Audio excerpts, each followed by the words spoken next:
a very, very quick form of approval, and there won't be any red tape. Things are going to move very quickly both ways. The final details are being written up in the coming weeks. We'll have it all very conclusive, but the actual deal is a very conclusive one. Despite this, Commerce Secretary Howard Lutnick says the UK will still face a 10% universal tariff. So here's what we've got. We've opened up new market access, ethanol, beef, machinery, all the agricultural products. They've agreed to open their markets, and that will add $5 billion of opportunity to American exporters. So the question is, why would they do that now? Because they've never done it before. And we still have our 10% tariff on, which will produce $6 billion of revenue for the United States. On Wall Street, stocks finished in the green, buoyed not only by news of the UK deal, but also Mr. Trump's potential willingness to lowering the 145% tariffs on China. Listen. Well, it could be. I mean, we're going to see. Right now, you can't get any higher. It's at 145, so we know it's coming down. I think we're going to have a very good relationship. I expect to have a very good relationship with China, Scott. I think it's a very friendly meeting. They look forward to doing it in an elegant way. China, as you know, has a tremendous trade surplus with us, and we can't, we just can't have that.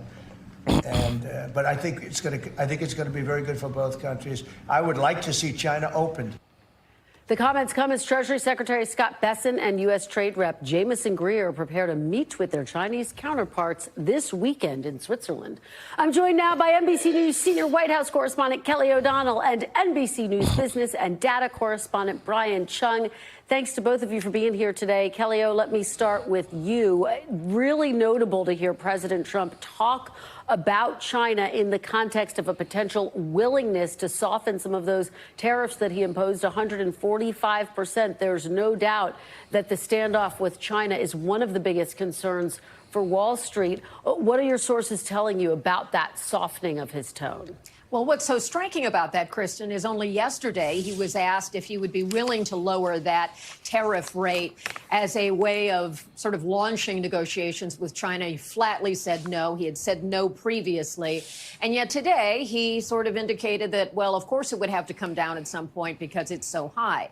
That is, in a capsule, the uncertainty that the markets and other countries are dealing with, that the president says one thing with a lot of passion behind it on one day, and what is heading into this weekend is important with China. Secretary Bessent will be headed to Switzerland, where he will be meeting with Chinese counterparts. And the president today said he expects those will be substantive conversations. So there is a potential for some movement here. He also said that he'd be willing, depending on how the talks go, to have a phone conversation with President Xi of China at some point after that. Eventually, they will, of course, talk, but the cadence of when they will talk and what the signals are always a part of the tea leaf reading that goes along with this. The White House certainly also wanted to have some kind of event that signaled progress on tariff negotiations, and today they had that with the specifics, and it opened up to extend to the conversation about China. So let me follow up with you, Kelly, about that exactly. The president announcing a framework of a deal with the UK. Based on your reporting, how close are the two sides to actually finalizing that deal? Well, again, that's the critical point here, because they have, this is like a save the date from the administration. They have introduced a new event to say we have a framework. There are very positive things. Keir Starmer, the prime minister, spoke about it. You had members of the cabinet who were present who talked about elements of the benefits regarding agriculture and the opportunity related to automobiles, that there is a reduction of tariff on automobiles and steel. But the 10% tariff remains in place. So the president indicated that there is more work to do to bring this to a formal agreement. But this gave them a flag to post in the ground to say progress has been made on negotiations. The United Kingdom is not certainly one of the big trading partners with the United States. So that's also a way of kind of gauging how this is an incremental step. Positive, the administration says, but still some work to do. Yeah, and Kelly, I think it's such a smart way to describe it, a save the date. Thank you so much for starting us off, for your great reporting as always. Brian Chung, let me head over to you. Start right there. Kelly O says this is a save the date. How big of a deal is today's announcement? Wall Street did finish in the green. Yeah, Wall Street did like it, but I think it's not necessarily because of just the U.S. and U.K. economics and what this deal means for them, but in the totality that this agreement does point to progress being made perhaps with other countries as well. If we just zone in on exactly what's going on with this particular trade deal, yes, it is indeed the case that the United Kingdom is a major advanced economy. Many people might be familiar with, our relationship historically with this country. But in terms of trade itself, we have a trade surplus with the U.K., which I think is worth mentioning here, as the administration has been oftentimes using the tariffs as a rhetorical tool to say we need to reduce our trade deficit with other countries. The UK buys a lot of stuff from the United States. In fact, only 4 countries import more U.S. goods than the UK, that according to the U.S. Trade Representative's data. So again, this is pretty impactful in terms of the overall tariff story, but in terms of just our relationship with the UK, it's not like there are too many British-made goods that Americans are buying on a daily basis that Americans will see in terms of a day-to-day wallet impact here, Kristen. And Brian, Howard Lutnick is saying the UK will still be subject to a 10% universal tariff. So what exactly is in the deal for the UK? Yeah, this is a really important point here, is that, yes, the 10% tariff is still in effect, which is the reason why when the president had, prior to the announcement, described this as a full and comprehensive deal, it's not necessarily the case. But look, what the UK gets out of this deal are concessions like, for example, the ability to sell cars to the United States up to a 100,000 cap at a 10% tariff instead of the 25% tariff that the rest of the world faces. That's the reason why Keir Starmer, those images that you see on the screen ahead of you, made this announcement at a Jaguar Land Rover plant, where this is pretty impactful, the ability to continue to export to the United States at a cheaper rate than the rest of the world will be paying. Another thing that's really important about this deal is that UK steel will now be able to enter the United States at a 0% tariff as opposed to a 25% tariff. That is a big deal. And also the UK does say that they're going to have reciprocal market access, as the United States is going to be able to increase their exports of beef to the UK. The UK will also be able to, in some cases, send beef to the United States without tariffs as well. All right, Brian Chung, thank you very much. Really appreciate it. Thanks for watching. Stay updated about breaking news and top stories on the NBC News app, or follow us on social media. Tonight, breaking news as we come on the air, President Trump and the first major shakeup of his administration. Who's out of his job? Also tonight, the urgent manhunt all afternoon, a driver hitting people, including children, outside a church preschool. And Diane Sawyer here tonight with actor Kelsey Grammer, Dr. Fraser Crane, and what he reveals. First tonight, President Trump removing embattled National Security Advisor Mike Waltz from his post under intense scrutiny after mistakenly adding a journalist to a Signal group chat. And the defense secretary sharing specific details of a U.S. military strike on Yemen on that chat. Who will take his place for now, and what he might now do instead? Also breaking tonight as we come on, what we've now learned after a major manhunt today after a horrific scene outside a church preschool. Police say a driver running into multiple people. The victims include children. The storms hitting tonight, severe thunderstorms, dangerous winds, and possible tornadoes. Cars washed away with drivers inside. The new storms from Texas all the way to Pennsylvania and New York tonight. Lee Goldberg standing by with the forecast. The terrifying moment during a Major League Baseball game, a fan falling from the stands right onto the field, stunned players witnessing it, their heads down in prayer as teams rushed to the fan in critical condition. Tonight, the breaking developments involving Sean Diddy Combs, what he decided in court today and what this now means. We're monitoring the images coming in at this hour, infected with measles, passing through a terminal 2 days in a row. The American town suddenly overrun by bison. They're everywhere. At the Diane Sawyer interview tonight, he became famous on Cheers. Are you people really this ignorant, or do you just do this to torture me? Sometimes the two go hand in hand. Dr. Fraser Crane, actor Kelsey Grammer, and what he was battling the entire time. It's remarkable that I survived some of that. It was tender and touching that they didn't know exactly how to reach you. Yeah. What that famous cast was unable to do, he reveals what drove the pain and how he's now trying to help others. Diane, right here tonight. From ABC News World Headquarters in New York, This is World News Tonight with David Muir.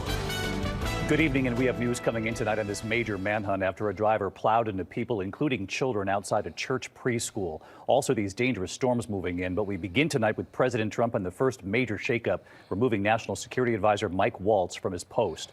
Waltz was the one who set up that group chat on the Signal app with the defense secretary and others about an imminent attack in Yemen. Waltz accidentally including a journalist in that chat group. And then at the president's cabinet meeting just 24 hours ago, Waltz was seen checking that same app on his phone and the names that were revealed. This morning, Waltz was seen arriving at the White House, the president informing him of the move, the president then announcing the change on social media this afternoon. And the president revealing Secretary of State Marco Rubio will now also serve as the National Security Advisor, at least temporarily. The first time someone has shared these two positions since the Nixon administration. And tonight, the role Mike Waltz might now have instead. ABC senior political correspondent Rachel Scott leading us off. She's at the White House tonight. Mr. President, why now on Mike Waltz? Tonight, President Trump announcing the first shakeup of his second term. His embattled National Security Advisor Mike Waltz is out. Cameras catching Waltz as he walked to the West Wing early this morning, where the president delivered the news. Trump waiting until the 100th day of his presidency had passed to remove Waltz. But his departure comes as no surprise. The former Florida congressman embarrassed the White House and created a national security incident by starting a group chat among top administration officials on the commercial messaging app Signal to discuss sensitive details of military strikes in Yemen, and included a reporter by mistake. At the time, President Trump said Waltz had learned his lesson. And probably he won't be using it again, at least not in the very near future. What do you think? That's sir. I agree with you. Let's get everybody in the room. But yesterday at the president's cabinet meeting, cameras capturing Waltz checking Signal on his phone.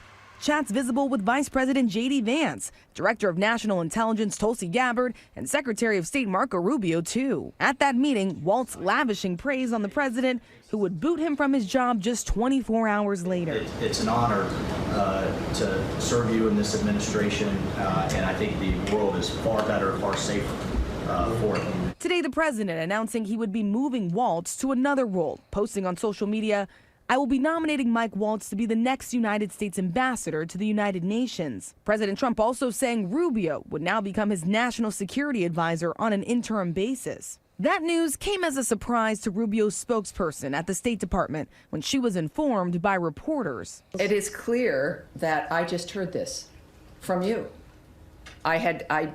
This is the magic. No heads up that this was coming. The miracle of modern technology and the social media. So that is an exciting moment here. I think that, as I know Secretary Rubio, this is a man who, as I think you all know, has worn several hats from day one. Rubio will now become the first person to serve simultaneously as Secretary of State and National Security Advisor since Henry Kissinger filled both roles for President Nixon. The question now, how Marco Rubio will balance these two roles. As Secretary of State, he is often traveling the world, meeting with foreign leaders, but national security advisors typically spend a lot of time here at the White House briefing the president on the most urgent threats to our nation and national security concerns, David. Obviously, two major roles now for one person. Rachel, while we have you, there's another developing headline tonight involving the president. A federal judge now ruling the administration unlawfully cited the Alien Enemies Act in deporting Venezuelan immigrants, some alleged gang members. Yes, David, Judge Fernando Rodriguez, who was appointed by President Trump, has now ruled and barred the Trump administration from using the centuries-old law to deport Venezuelan migrants from southern Texas, calling it unlawful. This ruling is limited in scope, but it is the furthest that any federal judge has gone so far, David. All right, Rachel Scott leading us off tonight from the White House. Rachel, thank you. There's also breaking news just coming in. News of an arrest at this hour after a horrific scene at a church preschool, a driver plowing into people. Some of the victims were children. Police say the driver then ran off. But tonight he is now in custody after warning the public all afternoon that he was armed and dangerous. ABC's Faith Abube is on the scene in South Carolina. Tonight, the horrific scene in South Carolina after authorities say a driver slammed a vehicle into multiple people, including children, before fleeing the scene armed with a knife. Police investigating this as a possible intentional act, launching a massive search, identifying the suspect as Justin Colin Adams. We're being advised possibly two subjects that were run over. We have PD on scene trying to gather further The horror unfolding outside a church preschool on Sullivan's Island around 1 p.m. 2 children and 1 adult injured. First responders treating victims on the scene. There was no altercation. It was some children outside of what is known as a preschool, and the vehicle struck the children and the adult. Police launching drones, setting up checkpoints, checking every car in and out of the island. And late today, police taking the suspect into custody, saying they found him on a boat after an hours-long search. And David, as for the victims, the injured adult is still in the hospital, but in stable condition. A child was treated and released from that hospital. Another one was treated at the scene. David. Faith Abubi there on the scene for us. Faith, thank you. Now to this dangerous storm system moving in tonight. A new round of storms yet again, stretching from Texas to Pennsylvania to New York. In fact, there are already tornado warnings in Texas as we're on the air tonight. 30 million Americans in the path of these slow-moving storms tonight. Flooding rains and straight-line winds near Houston already. 2 people killed in Oklahoma when floodwaters swept them away inside their vehicles.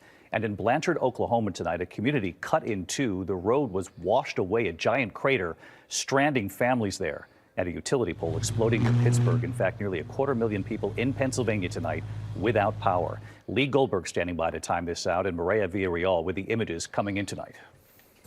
Powerful storms on the move tonight. Oh my God! For the 4th night in a row, millions under threat from severe storms and record-breaking deadly flooding. Late today, a tornado reported on the ground north of Austin near Killeen, Texas. Overnight north of Houston, 70-mile-an-hour straight-line winds slamming Leona, Texas. North of Dallas, Freddie Chang's house in Carrollton scorched. I heard a loud boom. After a lightning strike set it on fire. South of Oklahoma City in Blanchard, catastrophic damage. It's been raining here for days. The ground is soaked, and it actually gave way right here on this county road. Joining us now, ladies and gentlemen, not from the Pope drop Road. down, and actually families are on the other side, 10 of them stranded. One of them, John Tees, speaking with our affiliate KOCO by cell phone. If it's Thursday, Habemus Papam. An election like no other results in a pope like no other. We're following the historic election of the church's first ever American pope, Pope Leo XIV, as Catholics and spectators around the world celebrate the beginning of a new era. Away by floodwaters. David, right now, county leaders are racing to build a new road just about a mile from where I am standing down the road. Right now, they're trying to get to those families that have been stranded, especially with more severe weather headed this way in just a few days. David? Yeah, that's really something tonight, Maria. Thank you. Let's get right to Chief Meteorologist Lee Goldberg from our New York station, WABC, back with us again tonight. He's tracking it all for us. Hi, Lee. David, hi. Storm fatigue, Texas getting hit again. Active tornado warnings. We had a chaser confirm a large tornado near Briggs. It's headed south toward Andis. If you're in the track of the storm, take cover. We also have flood watches toward Oklahoma City. More storms coming out of Ohio are heading into power-compromised Pennsylvania. 60-mile-per-hour gusts there. They're headed north. Tomorrow, that threat is pretty expansive. It goes all the way from Texas into the Tennessee Valley, from, let's say, Austin all the way up to Nashville. And those area storms, they're going to expand eastward as we go into the weekend into the northeast. We're talking waves of showers, not a washout, but it starts a stretch of unsettled weather deep into next week. David? Lee Goldberg, we appreciate it as always. We turn now to the terrifying moment during a Major League Baseball game, the fan falling from the stands right onto the field in Pittsburgh, stunning the players who witnessed it, many bowing their heads in prayer as emergency teams rushed into that fan, who is now in critical condition tonight. Here's Will Reeve. Tonight, this video capturing the terrifying moment a man fell from his seat at Pittsburgh's PNC Park, landing on the field, now in critical condition. We've had one person fall out of the stands, 20-plus feet. We've got 3 medics working to assess and extract the patient now. The 20-plus foot fall coming in the 7th inning of the Pirates game against the Chicago Cubs. When you look at it like in slow-mo, he just looked like he was like jolting up because it was a huge play. Bobby Ketter unintentionally caught the moment on video. It happened so fast, and then like we looked over at the Pirates and they all had their hats off, and that's when I knew it was pretty serious. Players frantically trying to alert umpires and security. The game paused, players taking a knee as medical personnel attended to the man, taking the fan away on a gurney and rushing him to the hospital. Obviously a very scary moment, and just kind of you can't see like everybody's taking a knee and just praying and hoping everything's okay. Today, Pirates chairman Bob Nutting stating, "Pirates baseball is a community, and our fans are like family. In times like these, we must come together, support one another, and keep him and his loved ones in our prayers." David, Pittsburgh Public Safety says the incident is being treated as accidental and the man remains in the hospital in critical condition. David. All right, Will Reeve tonight. Thank you, Will. There are also major developments tonight involving the case against Sean Diddy Combs, what he decided in court today, and what this now means, the move coming just 4 days before his trial is set to begin. Here's Aaron Katersky. Tonight, Sean Combs makes it official. He's rejecting the government's offer to plead guilty and spare himself the possibility of a prolonged term in prison. When asked if he turned down the offer, Combs answered, "Yes, I do, Your Honor," as he stood in a baggy beige jail uniform. Terms were not disclosed, but prosecutors did say a plea could result in a shorter sentence for Combs than if he's convicted. The decision guarantees Combs will face trial beginning just 4 days from now that will test whether one of music's most prolific figures used his power, wealth, and fame to sexually exploit both women and men for decades. Combs has pleaded not guilty to racketeering conspiracy, sex trafficking, and transportation to engage in prostitution charges that accused him of coercing alleged victims into prolonged, drug-fueled sexual activity that he called freak-offs and threatening them into silence. At trial, Combs will ditch the jail garb and wear ordinary clothes, as his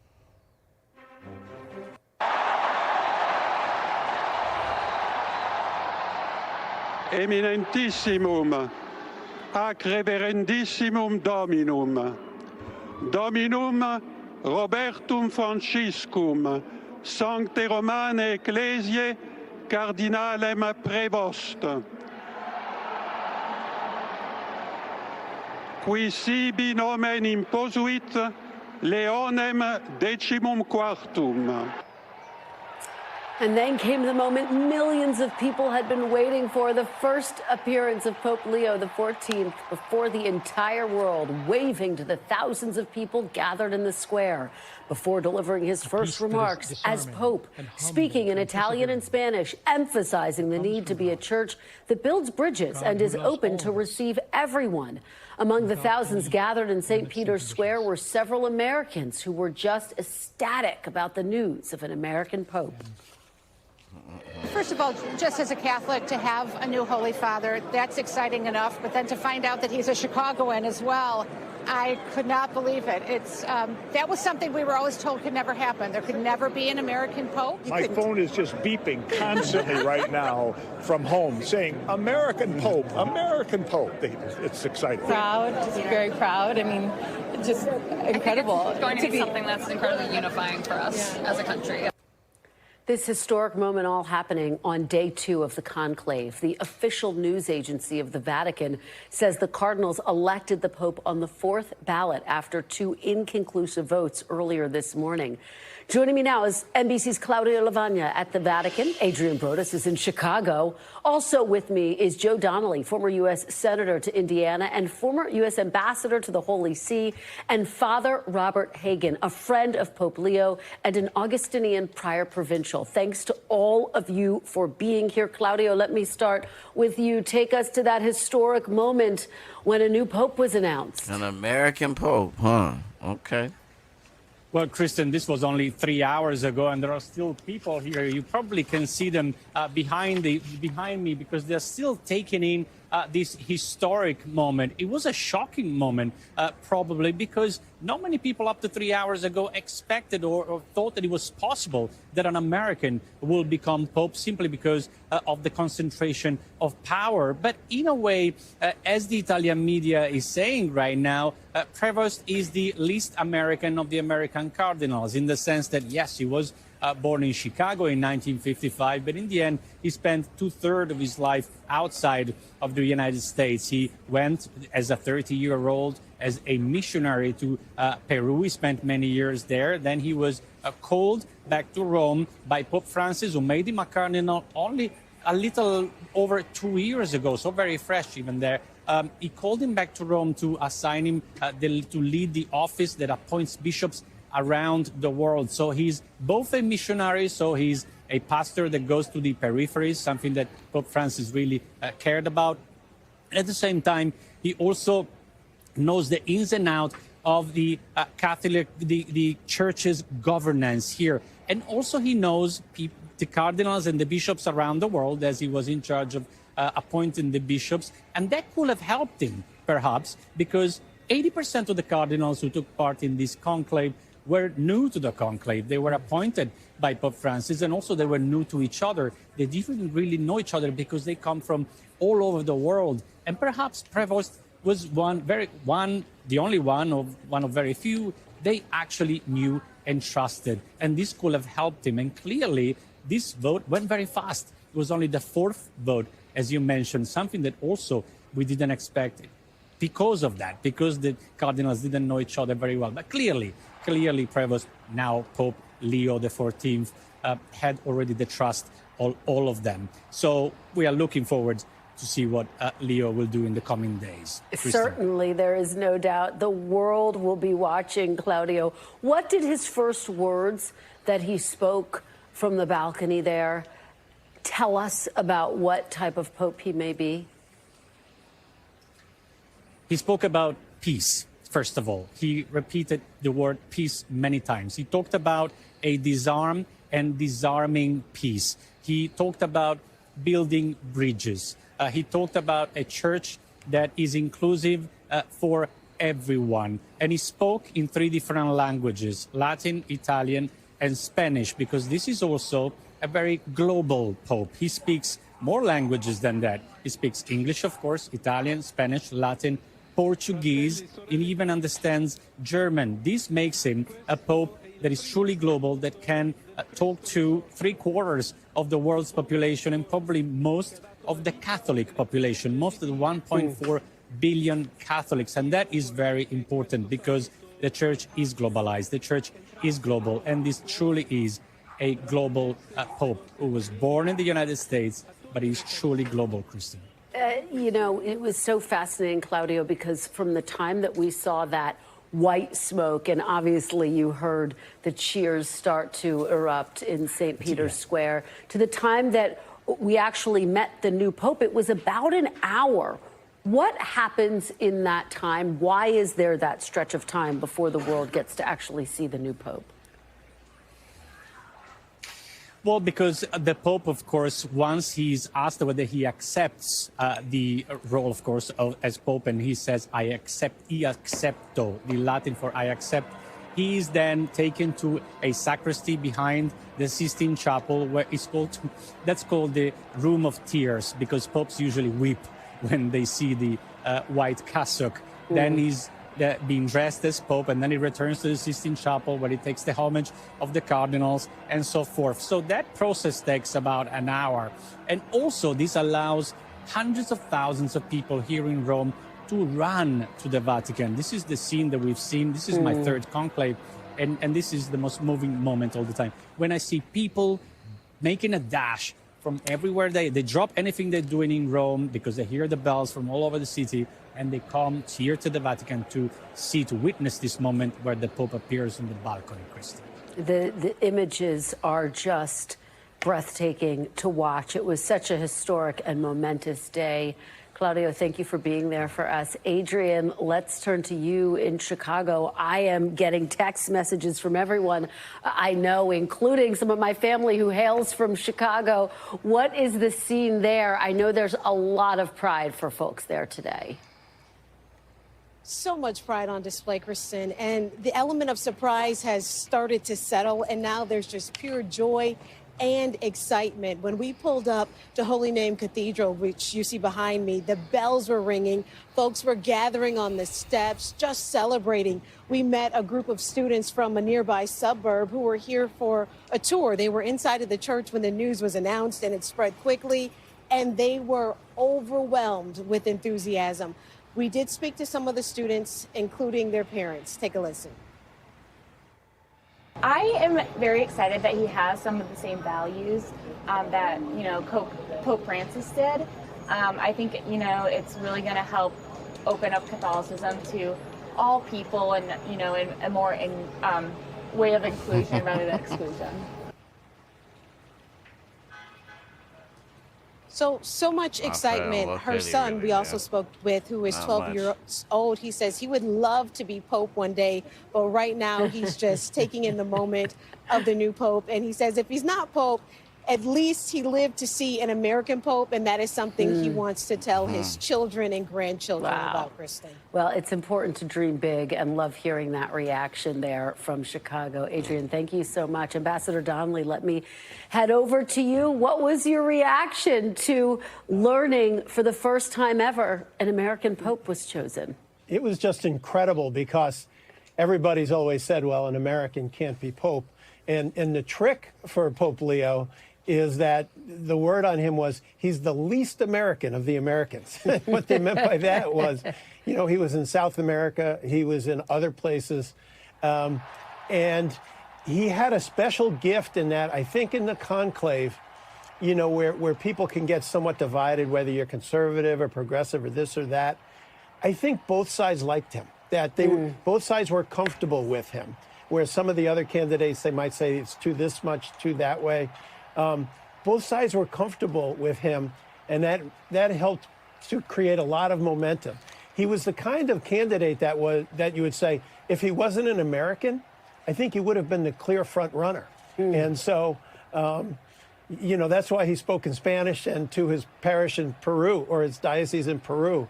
I laughed. I was like, I think everybody's in Chicago waiting to hear you talk to them next. I was wondering if English was going to follow. Yeah, probably not. Yeah, we didn't get English today, but it was incredible to hear from him.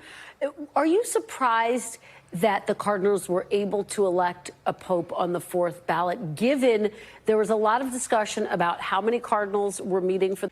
Was set in motion and put in place before the conclave ever started, so that when they had the first vote, I may be wrong, but I think Pope Leo had a really strong position after the first vote as well. Well, we know that Pope Francis and President Trump did not see eye to eye on a lot of things. President Trump is out celebrating this moment. He spoke about this moment, the fact that there is an American Pope. What are you anticipating from this relationship that we will undoubtedly at some point, President Trump will go to meet the new Pope? What do you expect their relationship will be like? Well, you can see Pope Leo is very comfortable in who he is and very confident. And so I think that he will bring his views to that relationship. He will have a spine of steel. And you could hear in his comments today that he has what's called the preferential option for the poor, that he stands up for those who are struggling. And his other comments that evil will not win. See what happened when you just wait? This with a lot of the same views of Francis. I think he wants to have a terrific relationship with President Trump, in the face. And that'll sort itself out as we go through various issues. Well, Ambassador Donnelly, thank you so very much. We really appreciate your being here on this historic day. Father Hagen, let me turn to you. You are actually friends with now Pope Leo. I cannot imagine what this day has been like for you. You see the raw emotion there at the Vatican from all of the faithful who had gathered to celebrate this moment. What is in your heart today? Just incredible joy. I have to tell you, when he appeared on that balcony, it was as if a family member had stepped up there. And I mean that as a brother Augustinian. On behalf of all the Augustinians around the world, we know the kind of man that the world just got, and he is all that. He is incredibly bright. He's a peacemaker. He has a sense of humor. He's welcoming and approachable, and so the man that we know, the man that has served the poor, the man who has traveled around the world doing God's work. We believe, the Cardinals were in that conclave, but we also believe it's driven by the Holy Spirit, that ultimately the decision is God's will. And so we believe that God had a major hand in what happened here. And we're just so happy that the world is going to have a Holy Father in Pope Leo, in the caliber person that he is. What do you make of the name that he chose? What does it symbolize? What should people know about that? I think, certainly embracing the people on the margins, a sensitivity for the poor. Pope Francis spoke a lot about the word synodality and to listen. I think what we have here in Pope Leo is someone who is willing to listen to all voices, to voices of the poor, to voices that maybe are not always heard, and as a real collaborator and unifier. And so I think in the name Leo, that carries on that kind of legacy and tradition. And what can you tell us about his work in Peru and beyond, and how that might shape his papacy, what you have seen so far in the work? You can imagine there are towns and cities in Peru that are poor. They don't have a lot of resources. I think we celebrate, particularly in our country, we celebrate the value of independence, right? We celebrate our independence.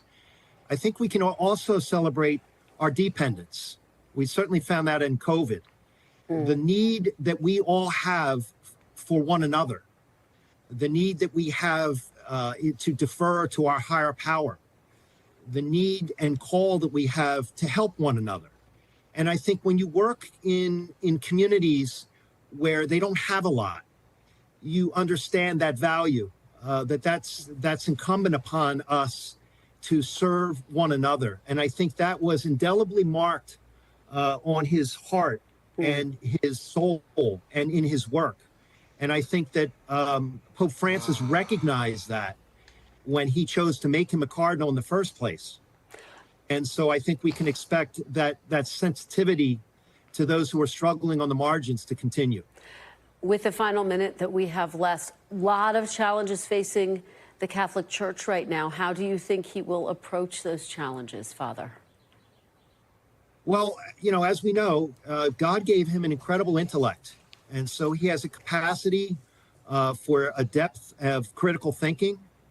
But I also think that he's not condescending. And so while he's bright, I think he's also going to, as we said, listen to the collective wisdom that comes from the flock, from the faithful, and from, his council, the people that he will look to help him lead. And so I think you're going to have somebody that is going to be a collaborator, and really to, really lean on the collective wisdom of on the shoulders of the people that he stands, but with the courage to now go forward and really strive to do what God may be asking him to do with the balance of his life. Father Robert Hagan, thank you so much for joining us, for bringing us your very personal perspective on this monumental day. We really appreciate your joining us. Thank you, Kristen. Coming up, the Trump administration is close to sealing its first major trade deal with a top U.S. ally since announcing sweeping tariffs on dozens of nations. We have the details on the U.K. agreement and what it means for negotiations with China. Don't go anywhere. You're watching Meet the Press now.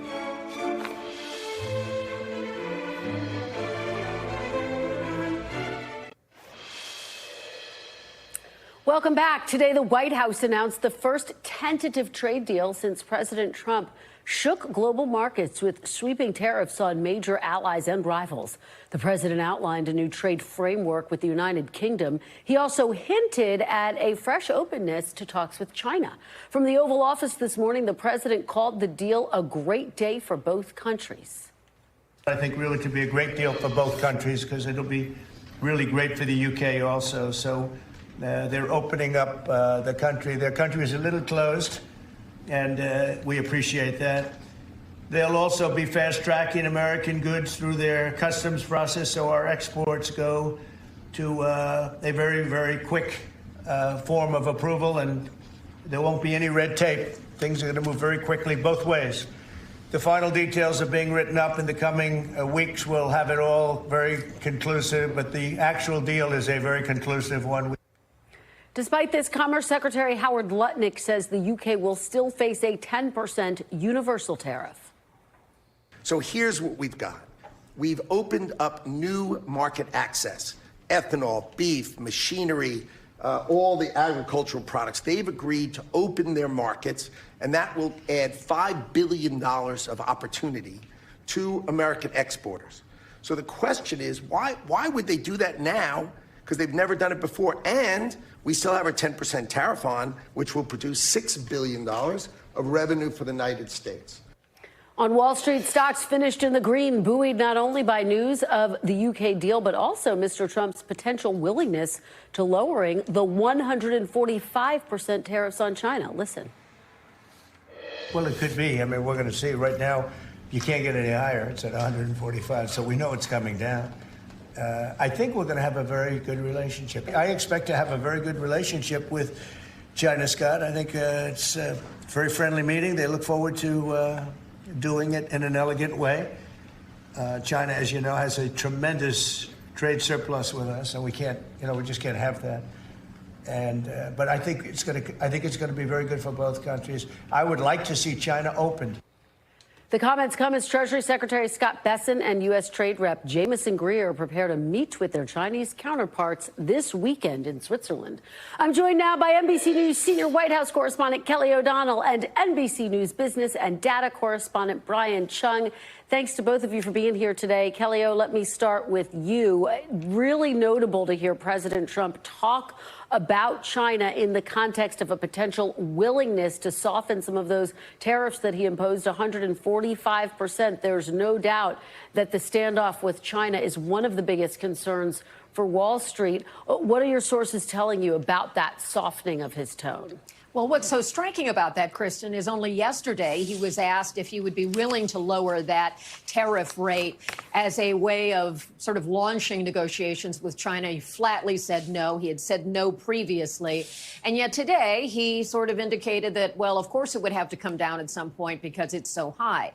That is in a capsule the uncertainty that the markets and other countries are dealing with, that the president says one thing with a lot of passion behind it on one day and then may adjust or, as he likes to say, be flexible on another day. Clearly, what is heading into this weekend is important with China. Secretary Bessent will be headed to Switzerland, where he will be meeting with Chinese counterparts. And the president today said he expects those will be substantive conversations. So there is a potential for some movement here. He also said that he'd be willing, depending on how the talks go, to have a phone conversation with President Xi of China at some point after that. Eventually, they will, of course, talk, but the cadence of when they will talk and what the signals are always a part of the tea leaf reading that goes along with this. The White House certainly also wanted to have some kind of event that signaled progress on tariff negotiations, and today they had that with the specifics, and it opened up to extend to the conversation about China. So let me follow up with you, Kelly, about that exactly. The president announcing a framework of a deal with the UK. Based on your reporting, how close are the two sides to actually finalizing that deal? Well, again, that's the critical point here, because they have, this is like a save the date from the administration. They have introduced a new event to say we have a framework. There are very positive things. Keir Starmer, the prime minister, spoke about it. You had members of the cabinet who were present who talked about elements of the benefits regarding agriculture and opportunity related to automobiles, that there is a reduction of tariff on automobiles and steel. But the 10% tariff remains in place. So the president indicated that there is more work to do to bring this to a formal agreement. But this gave them a flag to post in the ground to say progress has been made on negotiations. The United Kingdom is not certainly one of the big trading partners with the United States. So that's also a way of kind of gauging how this is an incremental step. Positive, the administration says, but still some work to do. Yeah, and Kelly, I think it's such a smart way to describe it, a save the date. Thank you so much for starting us off, for your great reporting as always. Brian Chung, let me head over to you. Start right there. Kelly O says this is a save the date. How big of a deal is today's announcement? Wall Street did finish in the green. Yeah, Wall Street did like it, but I think it's not necessarily because of just the U.S. and the UK economics and what this deal means for them, but in the totality that this agreement does point to progress being made perhaps with other countries as well. If we just zone in on exactly what's going on with this particular trade deal, yes, it is indeed the case that the United Kingdom is a major advanced economy. Many people might be familiar with, our relationship historically with this country. But in terms of trade itself, we have a trade surplus with the UK, which I think is worth mentioning here, as the administration has been oftentimes using the tariffs as a rhetorical tool to say we need to reduce our trade deficit with other countries. The UK buys a lot of stuff from the United States. In fact, only 4 countries import more U.S. goods than the UK, that according to the U.S. Trade Representative's data. So again, this is pretty impactful in terms of the overall tariff story, but in terms of just our relationship with the UK, it's not like there are too many British-made goods that Americans are buying on a daily basis that Americans will see in terms of a day-to-day wallet impact here, Kristen. And Brian, Howard Lutnick is saying the UK will still be subject to a 10% universal tariff. So what exactly is in the deal for the UK? Yeah, this is a really important point here, is that, yes, the 10% tariff is still in effect, which is the reason why when the president had, prior to the announcement, described this as a full and comprehensive deal, it's not necessarily the case. But look, what the UK gets out of this deal are concessions like, for example, the ability to sell cars to the United States up to a 100,000 cap at a 10% tariff instead of the 25% tariff that the rest of the world faces. That's the reason why Keir Starmer, those images that you see on the screen ahead of you, made this announcement at a Jaguar Land Rover plant, where this is pretty impactful, the ability to continue to export to the United States at a cheaper rate than the rest of the world will be paying. Another thing that's really important about this deal is that UK steel will now be able to enter the United States at a 0% tariff as opposed to a 25% tariff. That is a big deal. And also the UK does say that they're going to have reciprocal market access, as the United States is going to be able to increase their exports of beef to the UK. The UK will also be able to, in some cases, send beef to the United States without tariffs as well. All right, Brian Chung, thank you very much. Really appreciate it. Coming up next, former President Biden speaks out, denying reports that he suffered a cognitive decline while in office, as new polling shows President Trump's political standing could be fraying with key voters. Stay with us. The panel's next. You're watching Meet the Press Now.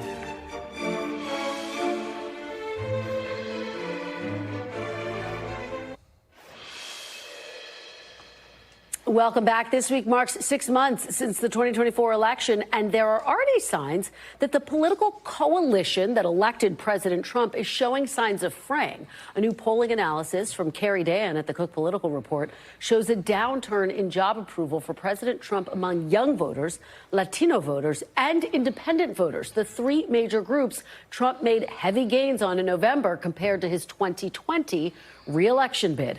Joining me now to discuss all of this on set is Audrey Fahlberg, politics reporter for National Review, Faz Shakur, senior advisor to Vermont Senator Bernie Sanders, and Brendan Buck, former advisor to House Speakers John Boehner and Paul Ryan. He is also an NBC News political analyst. Thanks to all of you for being here. Audrey, let me start with you. What do you make of the fact that this coalition that we saw in 2024 right now seems to be giving the president lower marks in terms of job approval, in terms of his handling of the economy? What does that mean moving forward to the president? Yeah, I think it's not particularly surprising. I mean, there is a little bit of confusion and uncertainty surrounding the Trump tariffs. I think that it is a good move for Republicans that Donald Trump announced this deal with the UK today. We'll wait to see what some of the details are in the coming days, of course. But there is some uncertainty about this big shakeup in the American trade system with the world. But you know, they're worried about how this is going to affect their pocketbooks. That said, you know, Democrats may be excited about this, shrinking approval rating for Donald Trump, but they can't just wave a magic wand ahead of the midterms. You know, if we look at their approval ratings, the Democratic Party is still, got these nightmare approval ratings, and there's still a lot of disagreements over how the Democratic Party can, change its message ahead of the 2026 midterms. It's such an important point. We are going to get to the Democrats in 1 second, but Brendan, let me turn to you. For Republicans looking at these poll numbers, this coalition, I mean, on election night, we were looking at this and saying this has really reset the political map in some ways. What do you make of the shifts that we are seeing, and what are the potential implications? Yeah, I mean, particularly with Latinos, it wasn't just that he did well that election. We had seen a consistent shift going back from 2016. Each time Donald Trump ran, he was doing better, and we thought perhaps he's got a lock. Now, we shouldn't just assume that just because he's doing poorly right now that that's how it's always going to be. But of course that this shift is happening right now. He has spent the first 100 days, terrorizing, frankly, a lot of immigrant communities. So I think we have learned at this point that Hispanic and Latino voters don't just care about immigration policy, but at the same time, when you have an immigration policy that is so extreme and frankly scaring a lot of people, of course you're going to see some slippage, because there are people in this country who are, I think, are afraid. So that is not surprising at all. And then, of course, independents care about the economy, and there's no question that he has rattled the economy. Faz, the economy is always the #1 issue. Well, when you look back at the Biden administration, and he was obviously higher at this point than Trump is, but it started to turn for President Biden around the Afghanistan withdrawal and around inflation also hitting around the same period of time. And I think the setting in with the American public was that you don't seem competent. The administration doesn't seem competent. No one's getting fired. No strong hands at the wheel. The incompetence is set in early around Trump and Musk and Doge. And I think you see that in the numbers that are falling, with people are like, okay, you should act, but you seem to act incompetently. It's so interesting, that idea of whether an administration is actually competent. And it does take me to my next question, which is about this interview that President Biden gave to The View, his first interview to an American TV outlet. And he was pressed on that historic moment, if you will, on The View, when Kamala Harris was asked, what will you do differently than President Biden? And she wasn't ready with an answer. He was pressed on that moment today. Take a look. Them niggas was not giving up trying to get me. First of all, I did not advise her to say that. Number two, I think she was talking about wouldn't have changed the successes we've had, not opposed to that we wouldn't change anything at all. She has to be her own person, and she was. Audrey, there was this sense throughout the course of the campaign that Vice President Harris hadn't extracted herself enough from President Biden, from the parts of his legacy that gave voters the sense that he was incompetent. Exactly, and particularly on the economy, she wasn't seen as having any different sort of message that he had on other issues like immigration that were winning issues for Republicans this time around, obviously. And so I think that this kind of leads to what's next. You know, Harris, we're all waiting to see whether she runs for governor of California or throws her hat in the ring in 2028. But beyond that, I mean, this raises the question, what is Democrats' message going to be? Is it going to be reflexively anti-Trump on every single thing that the president does? Are they going to hone in specifically on immigration, like you mentioned, or the economy, which I think is probably the smartest tack for them to take, given the uncertainty surrounding the tariffs? Faz, what do you make of that? I mean, it seems like there's still a lot of confusion about what the messaging should look like. Yeah, no, so from certain parts of the Democratic Party, not from Bernie Sanders. Yes, who I do want to get to as a part of this discussion. We're fighting oligarchy also over here, as you may have heard. So I think the truth of wealth and power in society, and the fact that when we're talking about it, Musk and Trump, what are they doing? Well, they have the agenda of elites that are decimating Social Security, decimating our federal parks, decimating veterans clinics unnecessarily. If you can frame that up for the American people and then counter it with honesty, integrity from a Democratic Party that you believe would fight for those same government services, I think you got a winning shot. But obviously a lot depends on, can you make a compelling message and sale on that? Yeah, I mean, Brendan, what do you make of what we heard from President Biden? Not just that soundbite, but he's also defending his mental competence. He's saying there was never a decline. He says that was basically overstated. He says he dropped out to unify the party because he felt like Democrats had just become too divided. Yeah, well, just to kind of bring it all together, I think one thing Democrats need to do is acknowledge that the president did have a decline, and that the Democratic Party did a very poor job of acknowledging the reality that every single American saw. And I think, sadly, again, on The View today, we saw a person who is not very sharp at this point, and that, you know, he's an older man, and that maybe that's to be expected. He's clearly cares about his legacy, and that's obviously what this is all about. He's getting hammered, even from his own party. A lot of people criticizing him, and feels the need to get out there. Of course, there's a book coming out, and there's a book coming out that is supposed to look at what happened behind the scenes about what a lot of people would say the cover-up of his mental decline. And he obviously cares about that and trying to get ahead of it. I don't know that he did himself any favors today, but that's obviously what he's trying to do. Faz, is he doing Democrats any favors by speaking out? I mean, what's the reaction? Because as you say, Senator Bernie Sanders, Congresswoman Alexandria Ocasio-Cortez, they're out there. They're talking about, as you say, oligarchy. They have a very clear message. Other Democrats are getting their message out in different ways. Gretchen Whitmer, for example, Josh Shapiro. But does it help to have President Biden come out in this moment? Politically, probably not, but I don't mind him speaking. I mean, go out there. I want everybody to speak. I want Trump to say his piece.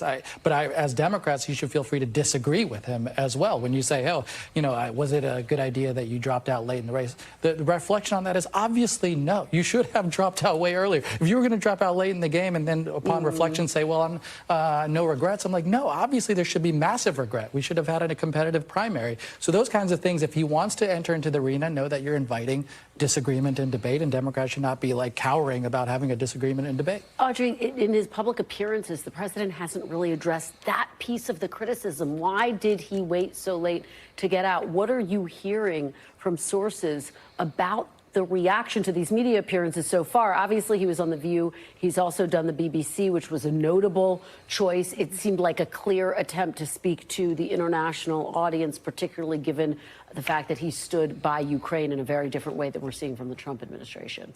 I think Democrats are nervous about this because of their intra-party battles over strategic change, but also generational change. And I think a lot of people are kind of hoping he'll retire from the spotlight.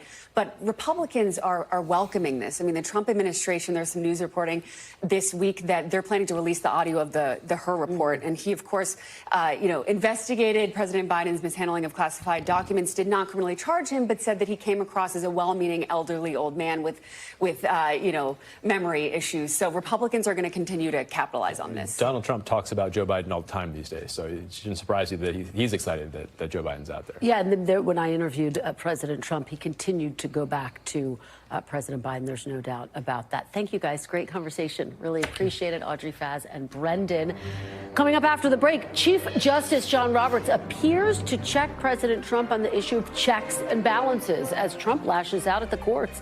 I'll talk to a House Democrat who knows a thing or two about the rule of law next. You're watching Meet the Press now. Stay with us.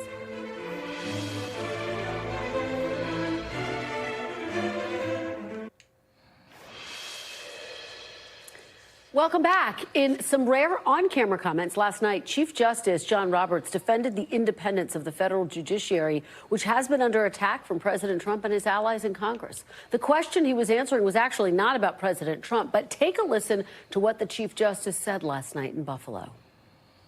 In our Constitution, judges and the judiciary is a co-equal branch of government, separate from the others, with the authority to interpret the Constitution as law and strike down, obviously, acts of Congress or acts of the president. And that innovation doesn't work if it's not, the judiciary is not independent. Joining me now is New York Democratic Congressman Dan Goldman. He is a member of the House Judiciary Committee and is a former federal prosecutor. Congressman, thank you so much for joining me. Really appreciate it. Thanks for having me, Kristen.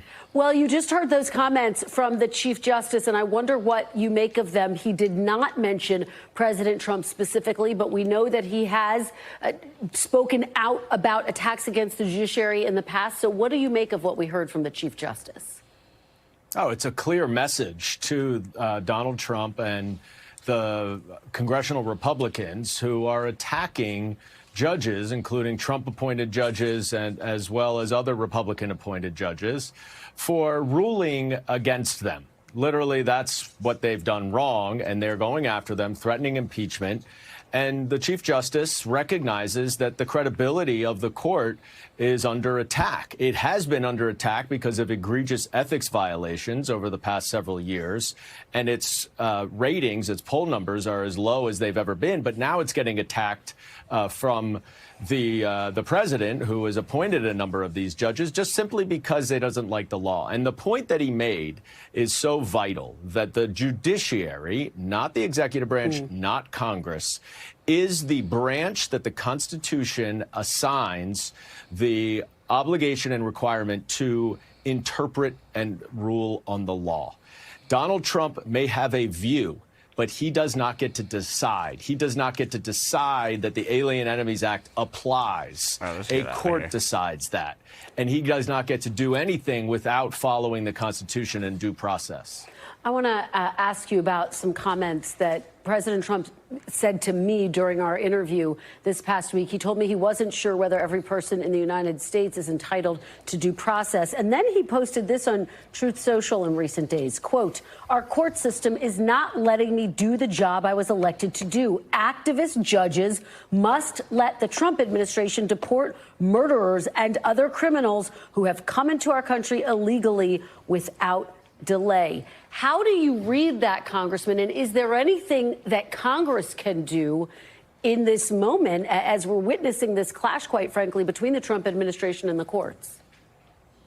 Well, first of all, the fact that he says he doesn't know whether he has to follow the Constitution and he doesn't know whether he needs to follow due process is a complete violation of his oath of office to properly follow the Constitution and enforce the laws. You can't just punt this onto your lawyers, just like you can't punt a military decision onto your generals. It's his obligation. He can get advice from his lawyers, but it's his decision. So that is passing the buck in sort of an embarrassing and weak way. But the broader point that you are raising is that it doesn't matter what he said when he was campaigning. He doesn't know why he was elected, and it doesn't even matter because every president is elected. You still have to follow the law. You still have to follow the Constitution. And you don't just get to say, well, this law doesn't apply or due process doesn't apply over here because, oh, there might be an administrative burden or, oh, these are bad people, so they need to be deported. That may be true. But there's a process for it, and you have to follow the process. And it doesn't matter whether you are elected to do anything or you campaigned on anything, you still have to follow the law. I actually had a conversation with a Trump ally, Byron Donalds, your Republican colleague there in the House, about due process. And here's what he had to say. When it comes to due process, that is a privilege reserved for American citizens. That's what I thought. When people are in our country illegally, there is a semblance of due process, but not nearly at the level of a United States citizen, of an American. There are two different standards. You come to America, you are a guest in the United States. That privilege can be revoked. And a lot of these illegal aliens were not guests. They showed up at the southern border. Joe Biden abused our laws, ignored our laws, and let them in. So what are the American people supposed to say about that? So, Congressman, the argument there being that if you have crossed the border, if you're undocumented, you've already broken a law, therefore you're not entitled to due process. Does he have a point? How do you respond to that argument? Well, I appreciate his effort to support the president who has endorsed him for governor. But that's, again, not what the Supreme Court has said. And the Supreme Court has the final say over how the Constitution is interpreted. And the Supreme Court has made it clear over and over and over, that, including in a recent 9-0 decision in the Kilmar-Abrego-Garcia case, that every person, regardless of citizenship or whether they're here legally or illegally, has due process rights. Now, he is correct that there are different standards and levels of due process depending on what the proceeding is. If you are in an immigration proceeding, you don't have the full same constitutional rights that you would in a criminal trial. But you still have to have a notice and an opportunity to be heard. And the one thing, Kristen, that nobody seems to be talking about is that if you seek asylum in this country, you are here lawfully. That is a legal pathway to come into the United States. We, in a bipartisan way, passed those laws because Jews were not allowed to come into the United States during and after World War II. And our Congress and our government made the decision that that was unacceptable, and we're not going to allow that to happen again. So they're not talking about whether any of these people who do not have legal citizenship or legal permanent residency, and by the way, many of them do, but we're not talking about whether they applied for asylum, which is a lawful pathway. So they need to go to a court, and a judge needs to decide it. They may be right, they may be wrong, but it's not their decision. Congressman, with this final minute that we have left, can I get your reaction to the fact that former President Biden has started to conduct interviews, first with the BBC, today with The View, defending his decision to step down, saying, look, it was a hard decision, saying there was no mental decline, that he dropped out of the race to unify the Democratic Party. Democrats still in the process of trying to rebuild after those losses in 2024. Is this helping the Democratic Party move forward? Well, look, I am a great admirer of President Biden. I think he will ultimately go down as one of the most consequential presidents because of all of the legislation he was able to pass in his first 2 years and the incredible work he did on the international stage on his second 2 years. The problem with his legislation and his successes is that there were not immediate results. They were longer term, very, very important legislative victories, but they didn't come to fruition in time for him to get the benefit of it. As we go forward and as the infrastructure law is implemented, as we hope the American energy credits in the Inflation Reduction Act are implemented, as some of the other seminal legislation is actually implemented, Americans are going to benefit from it. You can be sure that Donald Trump will take full credit for it, but it was Joe Biden's vision and his desire to do the right thing rather than the politically expedient thing that ultimately, I think, sacrificed some of his favorability. All right, Congressman Goldman, thank you so much for joining us. We really appreciate it. Thank you. Still to come, the Trump administration's immigration crackdown faces a new That's legal how you do it, setback Chad. after a judge blocked the government from sending deportation flights to Libya. That reporting is next. You're watching Meet the Press now. Can't believe I almost missed.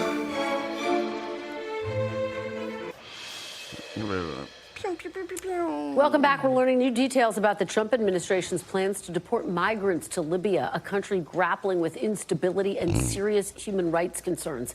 Yesterday, a federal judge granted an emergency restraining order preventing migrants from being deported to Libya or any third country without due process. According to the emergency motion filed by immigration advocates, the administration was preparing to deport migrants from the Philippines, Vietnam, and Laos to the North African nation. During a cabinet meeting last month, Secretary Rubio said the U.S. was actively searching for countries to accept migrants. When asked about it yesterday, President Trump said he didn't know about plans to send migrants to Libya, instead deferring reporters to his Department of Homeland Security. Joining me now to discuss this, NBC News senior national security correspondent Courtney Kube. Courtney, thanks so much for being here. Really appreciate it. So what's the very latest here? Do we know about specific plans the administration has to deport migrants to Libya despite this court ruling trying to block it? So at this point, there still is an active plan for one military flight to take migrants to Libya. But the big question now, Kristen, is will it still go on as originally scheduled for some time as early as this week? At this point, that does not seem to be the case, exactly because of the court ruling that you just mentioned. I've been speaking to defense officials. We don't expect it to move today. There's nothing on the books for tomorrow. But again, this could happen quickly. Now, the military is really just the outlet that's going to take these migrants to Libya. They have no actual role in the detention of them and even securing them on that flight. In that case, it would be most likely ICE agents who would be taken care of. And once they do get to Libya, the U.S. military will have no role in that either. They had no part in the negotiations either. But again, at this point, because of that court decision, it appears that it is on hold for now. And, Courtney, there's also reporting about the administration eyeing the possibility of sending migrants to Rwanda. What can you tell us about that? Yeah, so that one doesn't seem to be quite as cooked as the idea of sending them to Libya. It seems as if the administration is talking to a number of countries. Rwanda is one that we are starting to hear about. But, Kristen, it's not really clear that the government in Rwanda is interested in that. And frankly, that's the same case with Libya. We heard from the provisional government in Libya yesterday and earlier this week saying, look, we don't have any kind of deal to do this. And then, in fact, the government under Haftar even said this would be a violation of our sovereignty to send people here. At this point, it doesn't appear that Rwanda has made any kind of deal like that. So it's not quite as far along. But those aren't the only two countries we're talking about here. Of course, we've been talking about El Salvador for months. Yeah. That is one that is already underway. But there are other nations that we're starting to hear about as well. All right. Courtney Kube tracking all of this. We really appreciate it. Thank you so much, Court. Great to see you as always. We are back tomorrow with more Meet the Press Now. But the news continues with Hallie Jackson right now.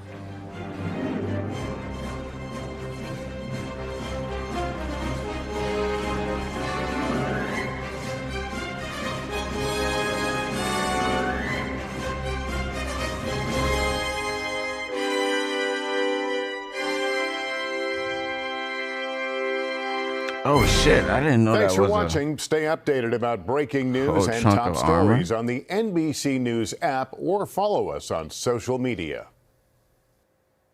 Tonight, millions are on alert for severe weather as a massive wildfire explodes in sides in North Carolina. President Trump defends his aggressive deportation plan and what he said when asked if everyone is entitled due process. And authorities say they stopped an attack on Lady Gaga's concert hours before it was set to begin. First, that wildfire burning near a popular vacation resort, tripling in size overnight, fueled by strong winds and dry conditions as millions in the South face a new severe weather threat. Damaging winds, hail, and flash flooding, all possible. Our weather team times it all out. President Trump refuses to say that migrants are entitled to due process under law despite the Fifth Amendment. The administration blames the courts for halting his efforts to deport migrants to that notorious prison in El Salvador and what he's now saying about a third term. Selena Wang reports from the White House. The rescue off the coast of Miami Beach. First responders from multiple agencies raced to rescue dozens after a luxury yacht capsizes. What authorities are now saying.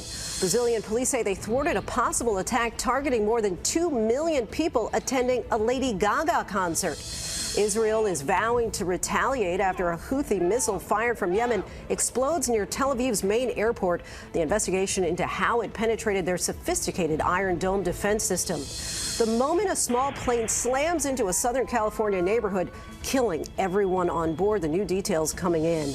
Deadly gunfire erupts at a family barbecue in Houston. The latest on that investigation. The final countdown to choose the next pope. Speculation mounts as a short list emerges and how it may all play out. Plus, the growing reaction to the controversial social media post from President Trump. Our team has the latest from Vatican City.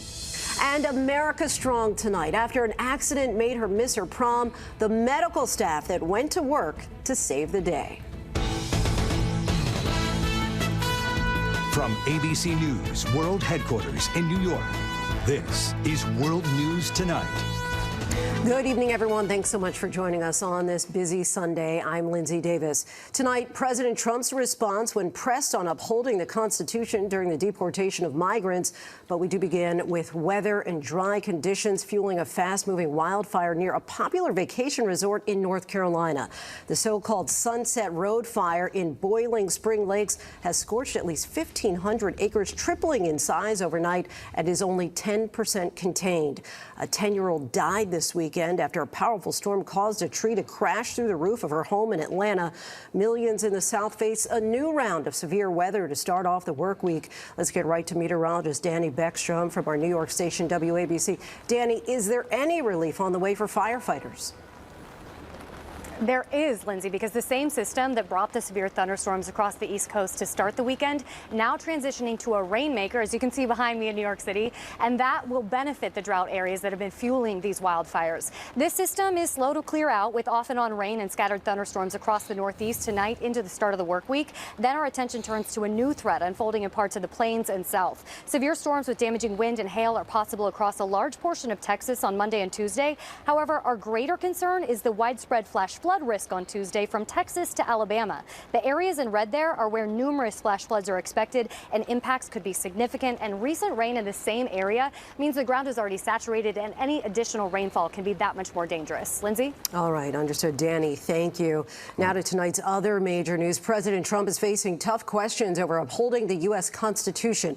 The president is defending his immigration crackdown, but deferred to his attorneys when asked about due process during deportations. Here's ABC senior White House correspondent Selena Wang.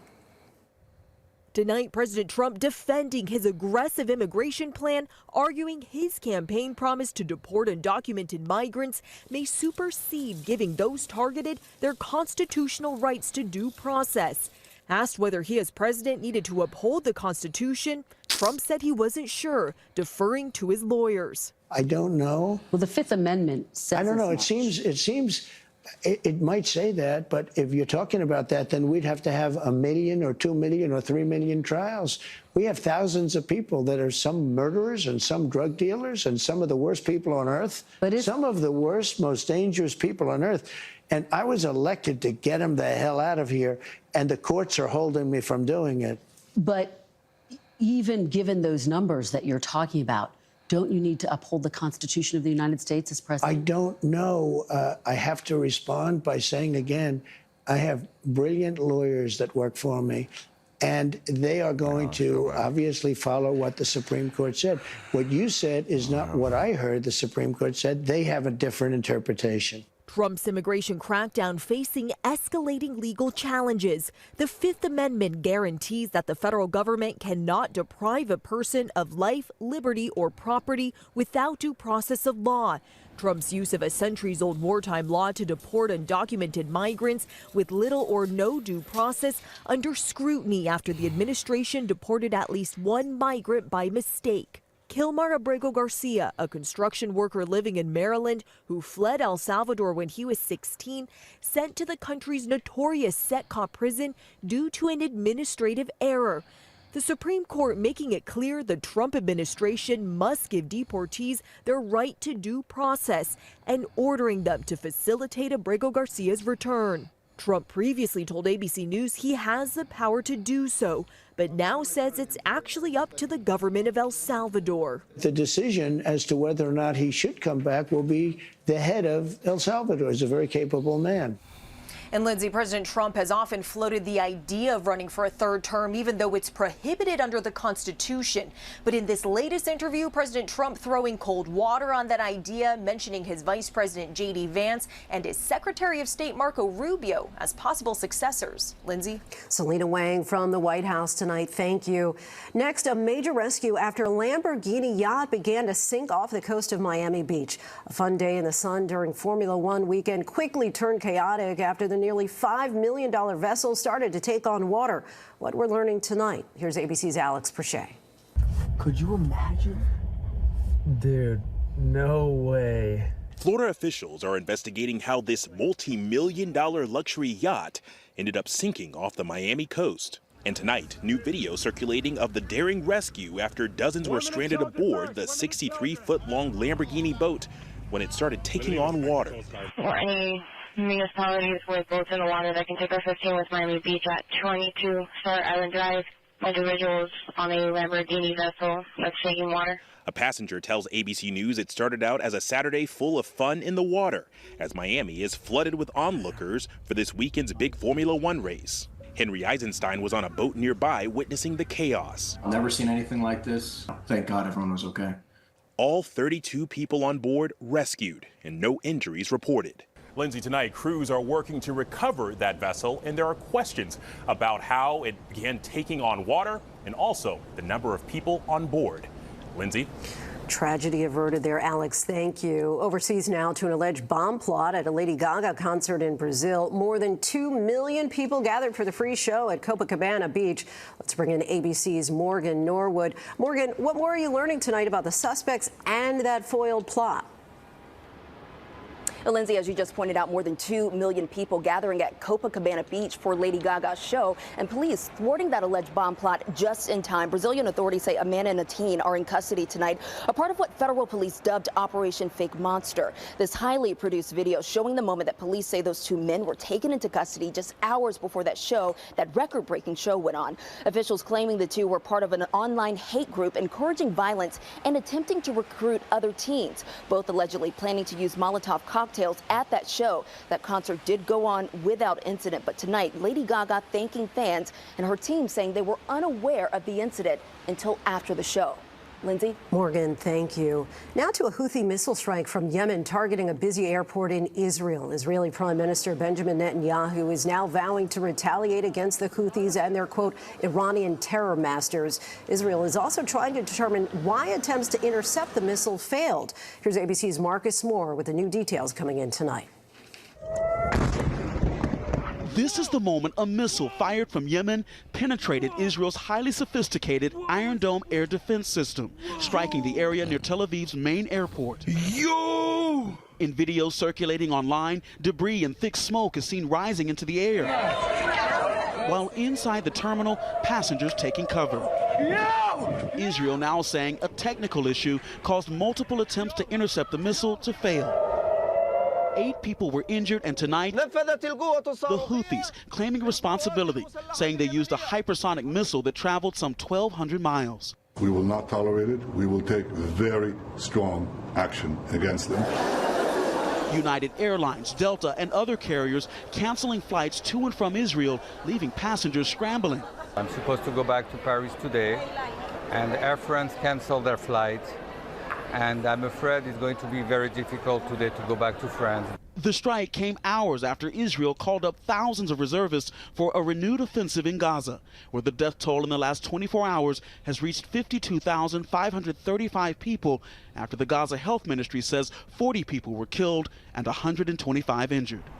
Lindsay, in response to Israel's planned expansion of operations in Gaza, Yemen's armed forces has said that it will impose an air blockade over Israel, targeting its airports and urging international airlines to cancel their flights to Israel to protect their aircraft and their passengers. Lindsay. Lots of fallout there, Marcus. Thank you. Back here in the U.S., we're learning new details tonight about that small plane crash into a neighborhood outside Los Angeles. The pilot of the home-built kit airplane, one passenger and a dog all died. 2 homes were also damaged, but no one on the ground was injured. More now from ABC's Melissa Adon. Tonight, the FAA and NTSB investigating after a single-engine aircraft crashed into the Southern California neighborhood, killing the pilot, a passenger, and dog on board. The fiery impact caught on camera, a plume of smoke rising in Simi Valley outside of Los Angeles.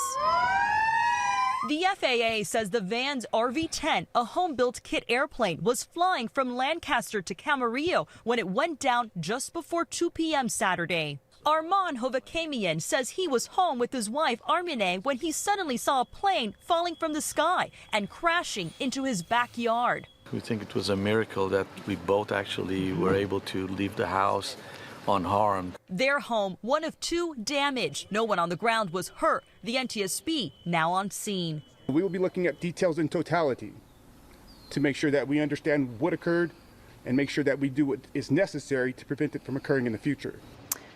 Lindsay, the victims have yet to be identified. This as investigators still have this area closed off as they continue to comb through the wreckage. Lindsay. Melissa, thank you. Now to that deadly shooting at a family barbecue in Houston. Police say the gunfire erupted after an uninvited guest was asked to leave. One person was killed and more than a dozen others injured during a shootout. ABC's Perry Russum has those details. Tonight, shocking video from inside a deadly shooting at a house party in Houston. The calls for help coming in just before 1 in the morning. We still have multiple patients that haven't received treatment and still patients that are still calling they've been shot. So they're all over the place. Police say witnesses tell them it started when an uninvited guest was asked to leave a family barbecue. He left. As he was leaving, he began shooting in the area. There was return fire from the residents as well. More than a dozen people injured, multiple people in critical condition. One person is dead. You can see the overturned tables, plates of food left behind. Witnesses describing the chaotic scene. All I heard was bullets passing. Everybody just started running. Everybody tried to get covered. Victims triaged in a nearby fast food parking lot.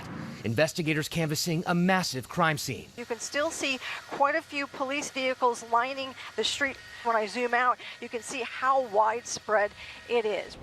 And Lindsay, police say they detained multiple people that may or may not be the suspect. No arrests have been announced. Lindsay? Perry, thank you. Here in New York, jury selection is expected to begin tomorrow. No! Sex trafficking trial of Sean Diddy Combs. Let's bring in ABC's Rena Roy. And Rena, it sounds like some potential jurors are already being vetted. Yeah, that's right, Lindsay. Sean Diddy Combs could face life in prison if convicted, and it'll be up to 12 New Yorkers to decide his fate. Jury selection is set to begin tomorrow, and we know that potential jurors have already started answering questions to test what they know about the case and whether they can be fair in weighing the evidence against him. Combs is facing a total of 5 federal counts involving sex trafficking and racketeering. Federal prosecutors allege he abused, threatened, and coerced women into drug-fueled orgies he called freak-offs and then intimidated them into silence. Singer and ex-girlfriend Cassie Ventura and 3 unidentified accusers are expected to take the stand as witnesses. And just days ago, Combs rejected a plea deal, and he has pleaded not guilty to all charges and has maintained that all of those sexual encounters were consensual. Lindsay? Rena, thank you. Overseas now, and the final countdown to the conclave. Earlier today, Cardinals participated in the 9th and final day of their morning masses for Pope Francis. The conclave starts on Wednesday. This is the largest number of Cardinals, 133, who have ever taken part in the centuries-old tradition. ABC's Inez de la Quintara is in Vatican City tonight. As the Catholic Church gears up to elect a new pope, tonight the faithful marking the final day of mourning for Pope Francis. Now, the eyes of the world fixated on these holy men, those cardinals filing into Mass on the last day of mourning for Pope Francis. Mea culpa, mea maxima culpa.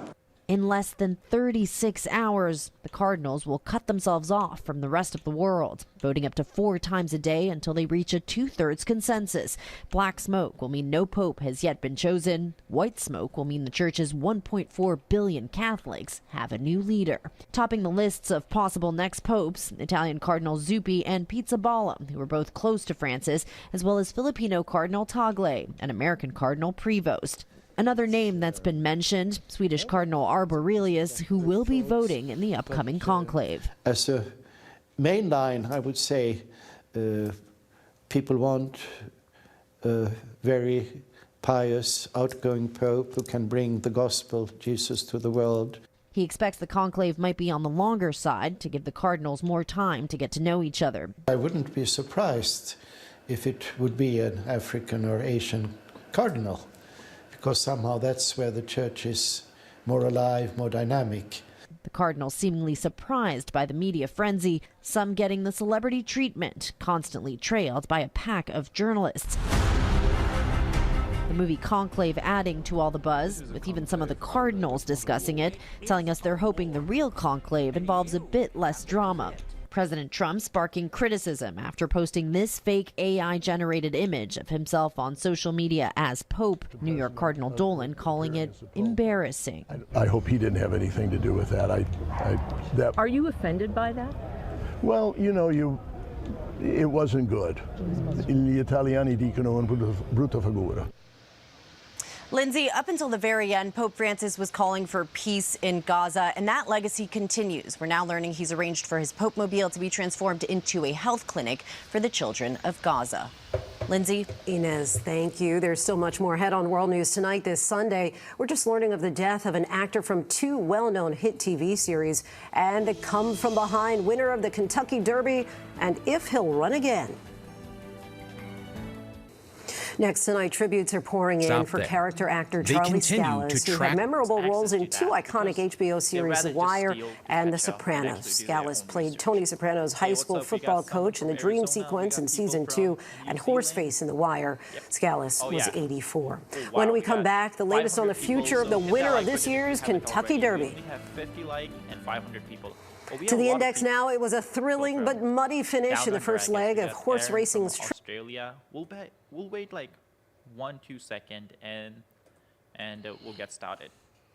Utah, California, Arkansas. I guess California is still very early. It's like 4 p.m. Yep, a lot of people from California. Texas, hey, what's up, Colton? Texas here too. Houston.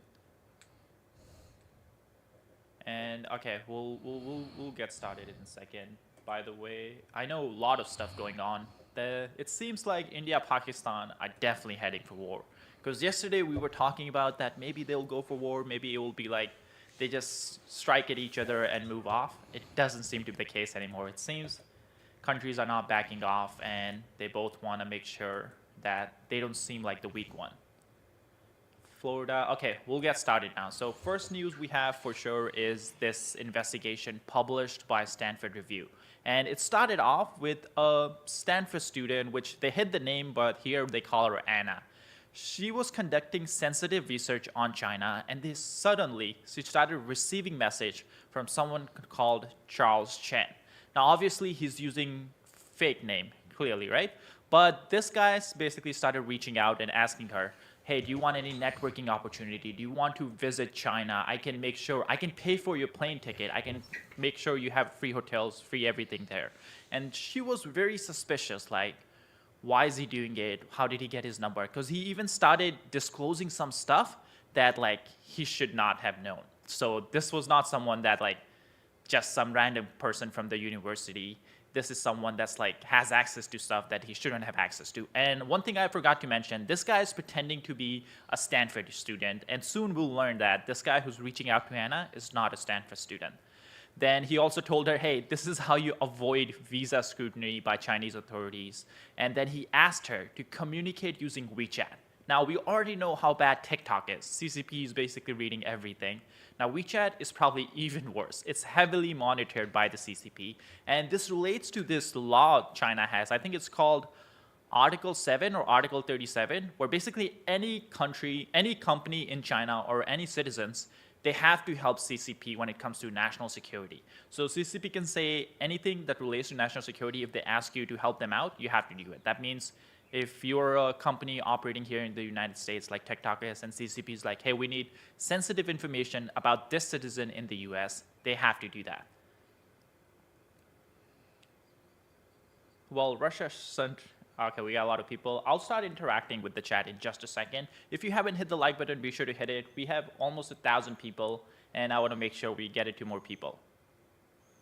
Yes, the student visa thing, Candice, we'll talk about that in a second, because this is a very extensive investigation, and a lot of that relates to Chinese students who are coming here on student visas, and then they're basically getting like blackmailed or I guess extorted into helping the CCP. So I want to make clear that a lot of these Chinese students don't want to do it. But imagine the position you would be in if you're getting an opportunity to go to the United States, study at some of the greatest universities in the world, but then the CCP finds that out and they're basically pressuring your family back home. So these Chinese students, a lot of them are not doing this willingly. In fact, a lot of them helped out in this investigation, but they stayed anonymous because they know how bad you have to delete that post, you have to keep it secret. That's when she really freaked out and she went to the authorities. And that's how this whole thing started like snowballing. According to experts who basically helped Anna, the guy wasn't a Stanford student. In fact, he worked for Ministry of State Security, basically like the Chinese spy agency, and his goal was to find sympathetic Stanford students and gather intelligence from them. So he wanted to find out which students support China, support CCP, and see how he can get them to spy for the CCP. That was his goal. And that's just what David said. China, it is called, this is the law. Basically, we're at 700 right now. Let's. All right, never mind. Talking about shit.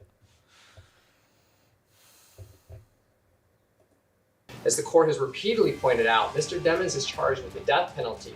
Many countries in the world will not extradite back to the United States if they are facing the death penalty here. So the risk of flight for him is actually greater because it is going to be much more difficult to recover him should he leave the jurisdiction. YNW Melly's high-profile retrial is just 4 months away, but the defense is hoping to get him out of jail on bond before that happens. 6 years ago, spent 6 years of his birthdays in that jail. The last 3 years that he's spent in that jail, he has been deprived of basic human needs, basically. I'm Elizabeth Milner with Law and Crime. Jamel Dimmons, aka YNW Melly, has been in a Florida jail since his arrest in 2019, so more than 6 years ago. And in that 6 years, Melly went on trial, which ended in a mistrial after a hung jury. And despite facing 2 charges of capital murder, the defense is still pushing for bond and offering a number of compromises if the judge allows it. There's no law nor statute that says, or rule that says we can't come back and argue for his release after a year and a half of what's been going on. I agree with you. That's why we're here today. It was a packed courtroom this week, mainly of Melly's family, when the Florida rapper appeared before a Broward County judge. And before the judge heard arguments about why Melly should or shouldn't be allowed the chance for bond, the judge heard from the lawyer of the victims' families first. I think the victims, the family members, just wanted us to at least place an objection on the record. Let their feelings be known. Of course, under Marcy's law, they have that right. And so we followed that objection just so your honor knows what their position is, what our position is here, that we would be, and the family members would be objecting to any release in this case. The defense tried to call a witness to the stand to testify at Tuesday's hearing. It was Dr. Heather Holmes, a forensic psychologist, but the state wasn't about to let that happen. We're going to be objecting to Dr. Holmes' testimony just because she was noticed in the state less than 36 hours ago. She's going to be testifying as an expert We don't know what documents she was relying upon. We don't know what materials she was given to review. We've been provided no reports, nor do we know the substance of her testimony. When was she listed as a witness? She was listed, I believe, Friday evening after we had hired her. The state wants to take a 10-minute break. They can talk to her. There was no report. She was listed Sunday night. Stop. Okay. You listed her Friday afternoon. I believe so. Okay. Your Honor, I can tell you the court filing came in and it's on Odyssey from Okay. about Sunday evening. So you don't want her testimony to be considered today in the evidence? We're fine bifurcating once we, have enough time to know what she's going to testify to, know what she relied upon, have time to look into that. But today, with, as Mr. Griffith said, less than 36 hours, we're not at all prepared to have an expert testify. Is she in fact testifying as an expert? She is testifying as to basically the second portion of my motion, going to the appropriateness of the bond. So I am tendering her up there. She did sit with them. She has information to provide to the court. She interviewed your client? Yes, and she's going to testify about that? Yes, Judge. And just so Your Honor's clear, the e-filing from the court, the clerk's portal came in at 10:31 p.m. on 5/4, which was Sunday evening. Okay, so the state's objection is sustained. She's not going to testify today. So a loss for the defense there, but the lawyers still need to do what they do and argue their reasoning. The circuit court may exercise discretion to Yeah, this judge ain't giving this nigga no room. He ain't gonna release him. at trial. That same. Been charged with homicide. He's killed 2 people, so he's clearly proven himself. Allegedly. He is. Please, one at a time. Go ahead, sir. He's already established that he presents a danger to the community, but not only that, he attempted to tamper with witnesses while in custody. It's actually the reason Mr. Henry is back in. Okay. May I respond, Judge? Okay, last word. Go ahead. So, You can say what you want to, but it doesn't matter. He already made his decision. That was made on Twitter is kept in, but the aggravators relating to the number 5 to February I agree with what the state had from the day of the homicide. Based on their written pleadings, I suspect they're going to get up and tell me that since the jury didn't find him guilty of these, that's beyond a reasonable doubt. We weren't able to do that to the jury, so you're now asking me to find a higher standard, that is proof, evidence, presumption of great. So do you have any response to that?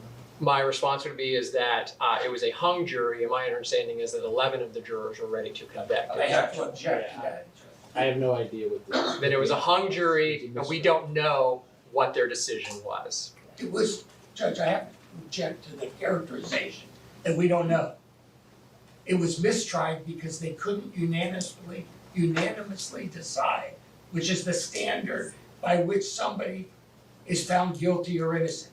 So, I'm not considering votes. It was a mistrial. I got it. Anything else? No. Okay. As I always say, we'll see what comes out of this and what happens next. Melly's retrial is expected to begin this fall.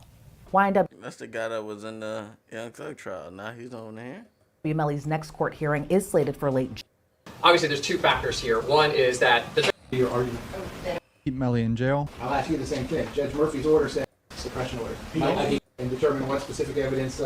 Ranges are provided in the order. A motion to suppress is granted regarding any of these things. What that was suppressed was a lot of what Danny Polo was going to talk about, because the larger time frame added in a bunch of the gang stuff to this case. So the record is clear on this, but I'll put it in the written order also. I agree with the defense position. I'm not going to consider anything that was introduced as evidence in the prior trial that has been since subject to Judge Murphy's suppression motion. So there you go. He's not going to consider a lot of the larger time frame gang shit. What the state effectively lost, as I summarized, were a lot of the enhancers that were used, such as the gang activity, some of the information that goes to motive. But for the day of the homicide, the ballistics that shows that the shots were fired from inside the vehicle, the fact that Mr. Henry lied about the events, which was corroborated by the locations that were determined where the day. Judge. And I think that is something that the court should and must ask. And it's interesting to note that on these warrants, there is in the left-hand, bottom left-hand corner, despite the fact that the warrants were signed in 24, an indication that says on one particular warrant, REV-AB 1124, which I suggest must mean revised by assistant state attorney with the initials AB on 1/1/24, yet they give it to us over a year and a half ago. And may I tender what I'm referring to? Well, I didn't limit anyone in any way. I asked you 3 times, do you have any evidence you wanted to present? And you all said no, and now you're making arguments based on things that are not in evidence, and I have no idea what it is. So. Fair enough. Do you have any objection to moving what you gave us, April 30th? Sir, you don't have to ask him. Oh. This is an evidentiary hearing. You asked me. May I introduce these 5 warrants? Are they marked? Let's mark them as a composite exhibit. How about Yes. that? The reason Mr. Benjamin and I make reference to that is because this is a continuing thing that's going on with the state. I mean, think about this. This first trial happened almost 2 years ago. Why is the lead detective getting more search warrants for stuff that's on appeal? Every other day we get something new concerning this case that appears was in their possession for at least a year, if not longer. I want you to know that if you look at the docket sheet, it took us 4 hours to organize the warrants because they were commingled. Warrant number 1 had pages from warrant number 2 or 3. And it literally took Mr. Benjamin's judicial assistant 4 hours to commingle all those pages because originally they came in so convoluted. Because I printed out how they came in as another game that the state is presenting on a case where our client is looking at the death penalty. This is no game. And they have a continuing obligation under Rule 3.220. Not to wait a year, not to wait a year and 4 months, but they have an obligation to turn it over in a reasonable period of time. And if the warrants were signed by Judge Bober on 3/24, I think it was, of 24, what's their excuse for not turning it over to us? It's the charges that he's facing in the murder case. First-degree murder, 2 counts of first-degree murder, and accessory after the fact for the co-defendant. I don't know what the game is. I don't know what we're playing, but it's pretty disgusting, I submit. Yikes. I mean, I'm just very curious on what Moretti is doing and why the state attorney's office waited so long to hand this over. In the first trial, that wasn't suppressed, was a gentleman who took the stand, who said that Mr. Demons got out of the car and went home and was no longer near the cell phone. That was in the first trial. That was something that the jury considered, which resulted in a hung jury. And that's something that I think is very important as we sit here today. Pointing out one of his friends, Melly's friend, said he switched cars at one point. He wasn't in the car with the murdered victims. Now we got Raven Liberty's argument here. Talking about the change in circumstances that we learned after the trial was over, after the hearing, the first hearing on the bond with Judge Murphy, we were finally advised about what had went on with Detective Mark Moretti and Christine Bradley. Why was that so important to us? Not only the fact that the jury was not made aware of that, and they probably would not have relied on his testimony, but his testimony actually impeached the testimony of Brendan Collins, the FBI agent. So when you read that testimony, you see Judge Murphy order that we redepose Brendan Collins for that simple reason. Brendan Collins had testified at that trial, which is in the CDRs, the T-Mobile, the cell phone data is in. State had put on Brendan Collins. He testified that you could not, with precision, give a location on that phone. Mark Moretti's testimony, period, we were deprived of knowing that he had previously perjured himself. We were deprived of the fact knowing that that lead prosecutor had asked him and basically covered that up. And there was a change of circumstances because that was not brought to anybody's attention when Judge Murphy had made his first ruling. And for the record, that first ruling that Judge Murphy had made, it wasn't an Arthur hearing, there was no testimony put on. I believe at the time the only testimony that was given to the court would have been over Zoom from the family's aunt or mother. What we would be proposing for Mr. Demons would be a minimal monetary bond with the condition that the defendant would remain at his new residence. The defendant would not have possession of a firearm. The defendant would wear the standard pre-trial ankle monitor for GPS tracking. I did put on that witness list, I will not call him, was a member of the security company who... Same type of bond package we hear a lot with all these guys. Ankle monitor, security guard. Mr. Demons would have a 24-hour security guard on his person. There would be then 2 other security guards on the property to basically secure the premises of the property of the house and the house. They would be reporting if there was any infractions of Mr. Demons. They would be reporting directly to myself, the rest of the legal team, the state attorney, and to the court. You basically have your own deputy, paid deputy, with him. Mr. Demons is not a flight risk. He does not possess a passport. I don't even believe he has a driver's license at this time. And the ankle monitor. Counsel, I hate to interrupt you, but there's no evidence of that. Okay. The lawyers don't give evidence. So if you want to present some evidence, I read that in your pleadings, but there's nothing in front of me about what his current conditions are in the jail, so I can't consider it. Interesting. Judge said there's no evidence of his inhumane conditions in jail in front of him. No evidence like sitting in front of him. Well, how the f are you gonna get evidence of that? How, like literally, how do you even get evidence of someone being treated terribly in jail without like fucking pictures and videos of it happening in jail? The conditions in the jail aren't good. He's been there 6 years, Judge. Look at that guy's haircut, man. What do you think is gonna rule in favor of who? They kept him locked up for 6 years, bro. Conditions are in the jail, so I can't consider it. Interesting. Judge said there's no evidence. I don't have any evidence before you. We were precluded of putting my witness on. He has no risk of flight, though, Judge. I don't think there's anywhere in this world that Mr. Demmons could go at this point without being known. There is no danger to the community. There is enough. Unchallenged, except that's also not correct. That bond was revoked. Had Mr. Demmons been on bond, his bonds obviously would have been revoked and he'd be back in custody as I can just already tell this judge ain't doing this. In light of my client's popularity, Bro, he's been like this the whole time, but don't worry. I already address. told y'all. They took so long that even if he gets convicted, it's gonna get appealed, and he'll probably do another 3 years. He's probably gonna do like a 10-year bid, and he already did 6 or 4 more years, guaranteed. Guaranteed.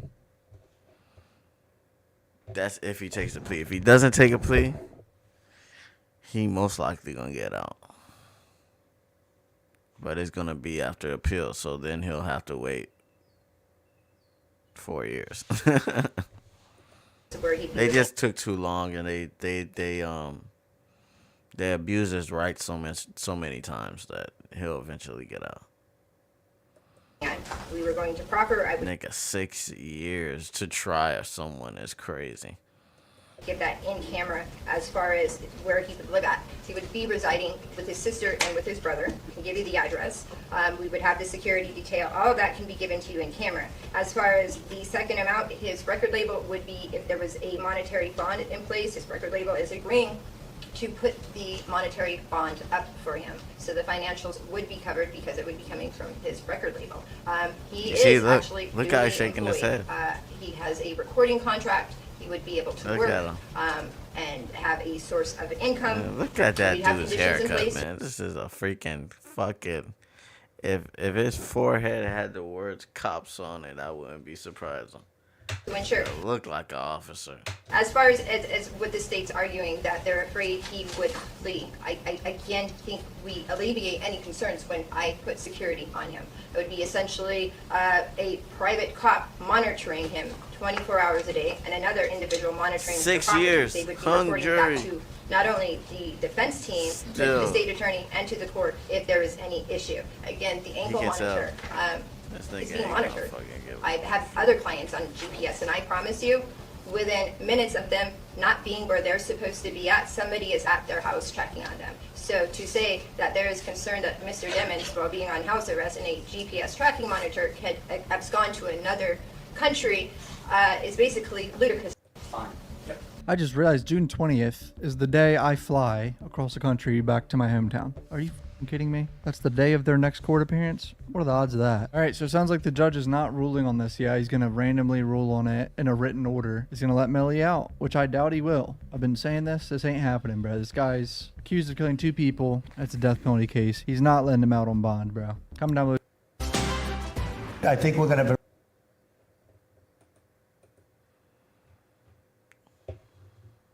Melly's gonna get out, bro.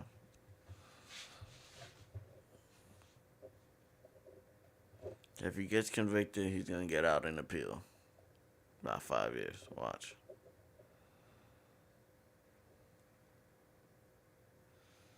Cause the state looks like they're, instead of like convicting him, they're trying to like find more evidence 6 years later. Like, what are y'all doing? So it's like you're trying to press the issue.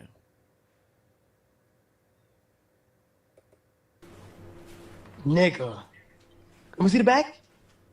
Let me see the back. But your shit don't go all the way down to the back? I'm not gonna lie, Steve. Cornrows was the move. I'm gonna give that an 8.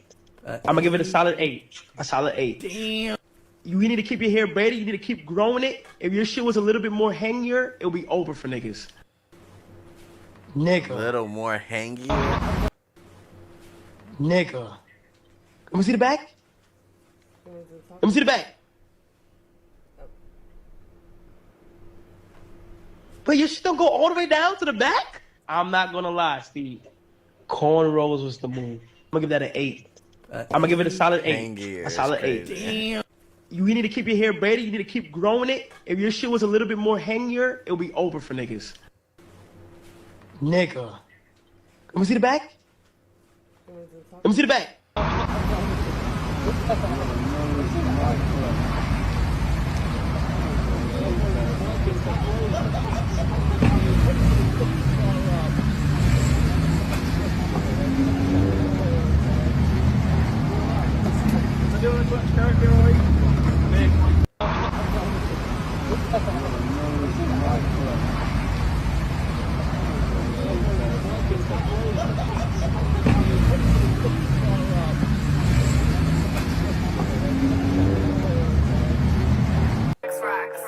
In the spot with the guys trying to make plays. Rush in the door, I'll be there when it take place. When I blocked it 108 days. Come through the ops, then I switch up.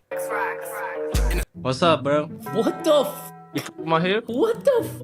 How did your perm What? disappear? What do you mean disappear? It looks, I actually like it, bro. Nah, I feel like new.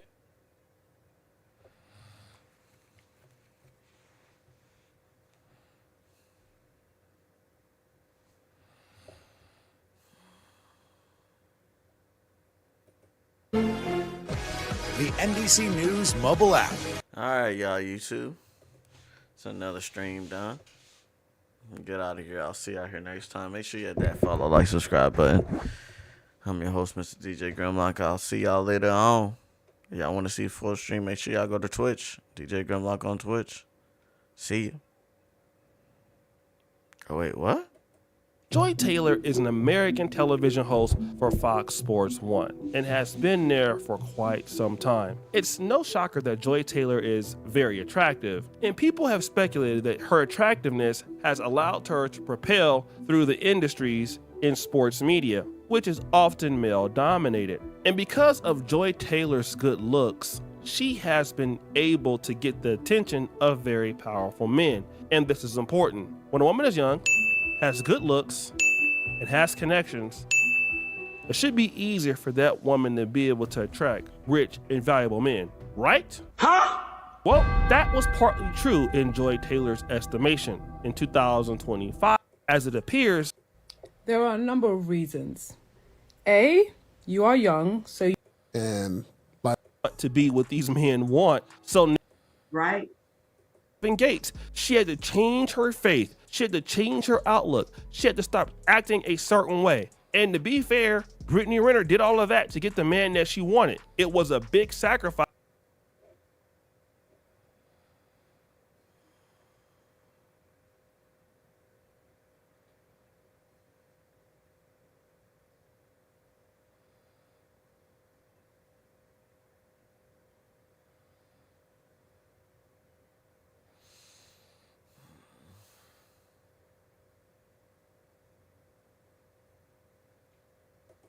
President Trump's about to hold a news conference. We'll watch for that. Oval Office announcing what he calls a full and comprehensive trade deal with the United Kingdom. The first. Wait, I think next iPhone, 75% of the chips are coming from Samsung, not from Taiwan, which is crazy. So people are slowly realizing, oh, is my mic too slow? Hello, hello, hello? I'll pick it up after this stream. I don't know how to do it. StreamerUniversity.com. I can either enroll as a student or a professor. And I really want to be a student because I think that's more fun. But I don't know, should I enroll as a professor? Like, what kind of professor class would I freaking teach? It would be like professor class overcoming social anxiety. Like that could be the class that I teach. IRL. Yeah, but like, what am I gonna teach IRL? Parking lot cooking class.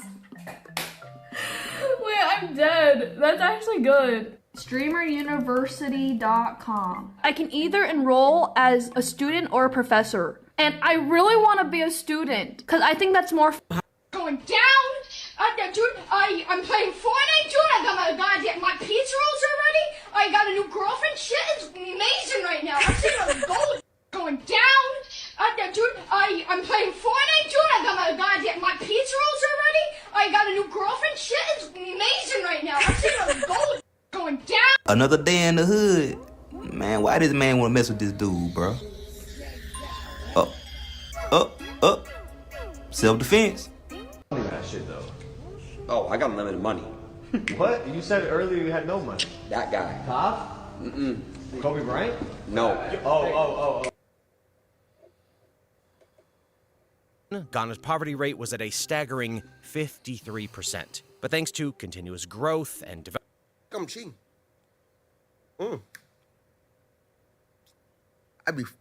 I be smacking that chocolate one down. So stop playing with your health and focus on it. Huel.com, use my code 85. What did he just say?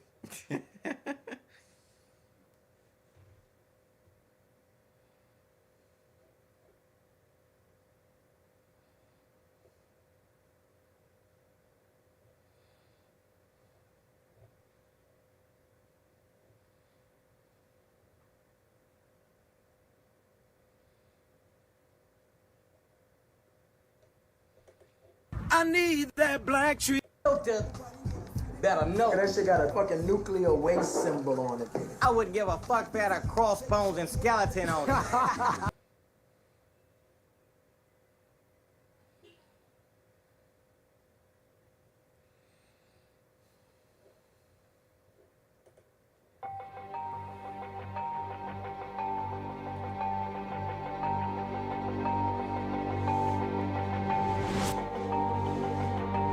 Hello, world. This is me, Marco Summers, and I get to sit down with two beautiful women with a podcast called Poor Minded, and we're gonna get to know their thoughts. If you're familiar with them, hey, if not, you're gonna learn today. And make sure you check out the comedy tour dates that are coming in.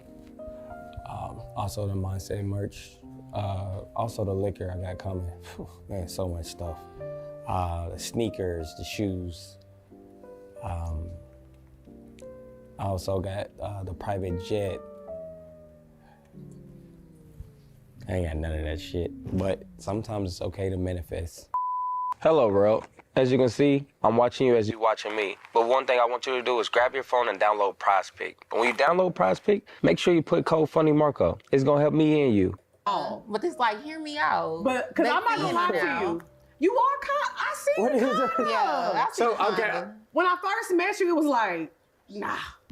But your hair, your soul glowing, your skin doing Yeah, right. your hair is flourishing. Yeah, It looks very nice. So Okay. you kinda. Okay, so what can God say that about girls? Yeah, for Yeah, sure. yeah. Anybody can be kinda. Mm. So right now, if a dude walked up to you and be like, yeah, you kinda? I'm calling him a liar. I'm there. I been. So so a dude is like, yeah, you kinda like, but I want your number. Will he still get the number after calling you kinda? No. Because that's not how you approach me. That's not going to make Wow, me so feel wow. I just got kinda all the fuck up, and then when it's Well, so we didn't kinda you. You are kind. I see What you is it? kinda.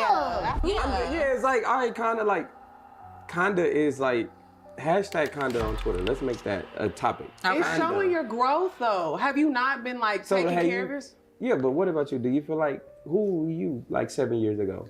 Exactly. I'm not. You got me there. Because 7 years ago, it was like, nah. Yeah. Nah, bro. It wasn't even kinda. It wasn't Right. even kinda. So Oh, so I you was was where getting you turned were. down every time. Oh, I don't get turned down because I don't hit on people like that. Mm-hmm. I'm a woman still. You know what I'm saying? But I definitely was like, people wasn't seeing it for me. I was lost hope. But, And you kinda was 7 years ago. What was you? Me? Yeah. Oh, I was fine. As fuck. Period. Ben. 7 years ago. 7 years ago. 7 years ago was 2018. Oh, that was the beginning of Poor Minds. That was 2018. Okay. The So documentation what moment is do you there. feel like you had where you was like, I'm not that person no more? Like, when do you, high school, middle school, when was you like over? Middle school. Middle school? Yeah. Mm-hmm. I feel like I was fine in high school too. Yeah. You know what it was? Well, you know should how be a you. tomboy because you got like energy where you can make I somebody was, feel but when I comfortable. was little, Yeah. I was definitely punching niggas in their chest. No, it ain't about the No. like the energy. It's just like you can make somebody feel comfortable. Like, Well, I was a home girl, Yeah. but I was out. This interview is confusing me, though. I'm like, where are we going with this? I had zero idea. $5 dono. Studying for my finals and listening to the fellas. Couldn't ask for anything more. And we couldn't ask for anything more for you guys to come out and hang out with us for these playoff games. Already 1.4 thousand people in the house.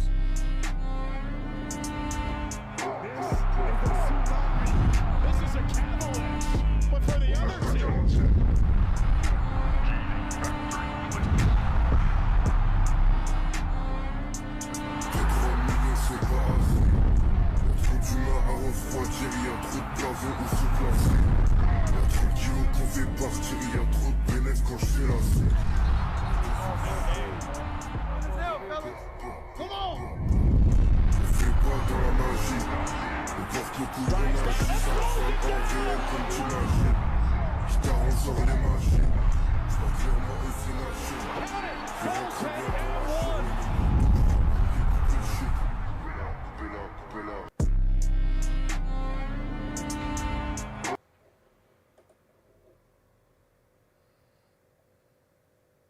Where are you originally from? I'm from Stockton, but like I moved to Utah when I was young. Oh, bro, you finna go out, Lord. Yeah, homies. Gee, shout out that little. Going in now? Oh, okay. Little Brazy finna go up too. I see this little nigga on the phone. I think Blood like from out of state. He from Cali?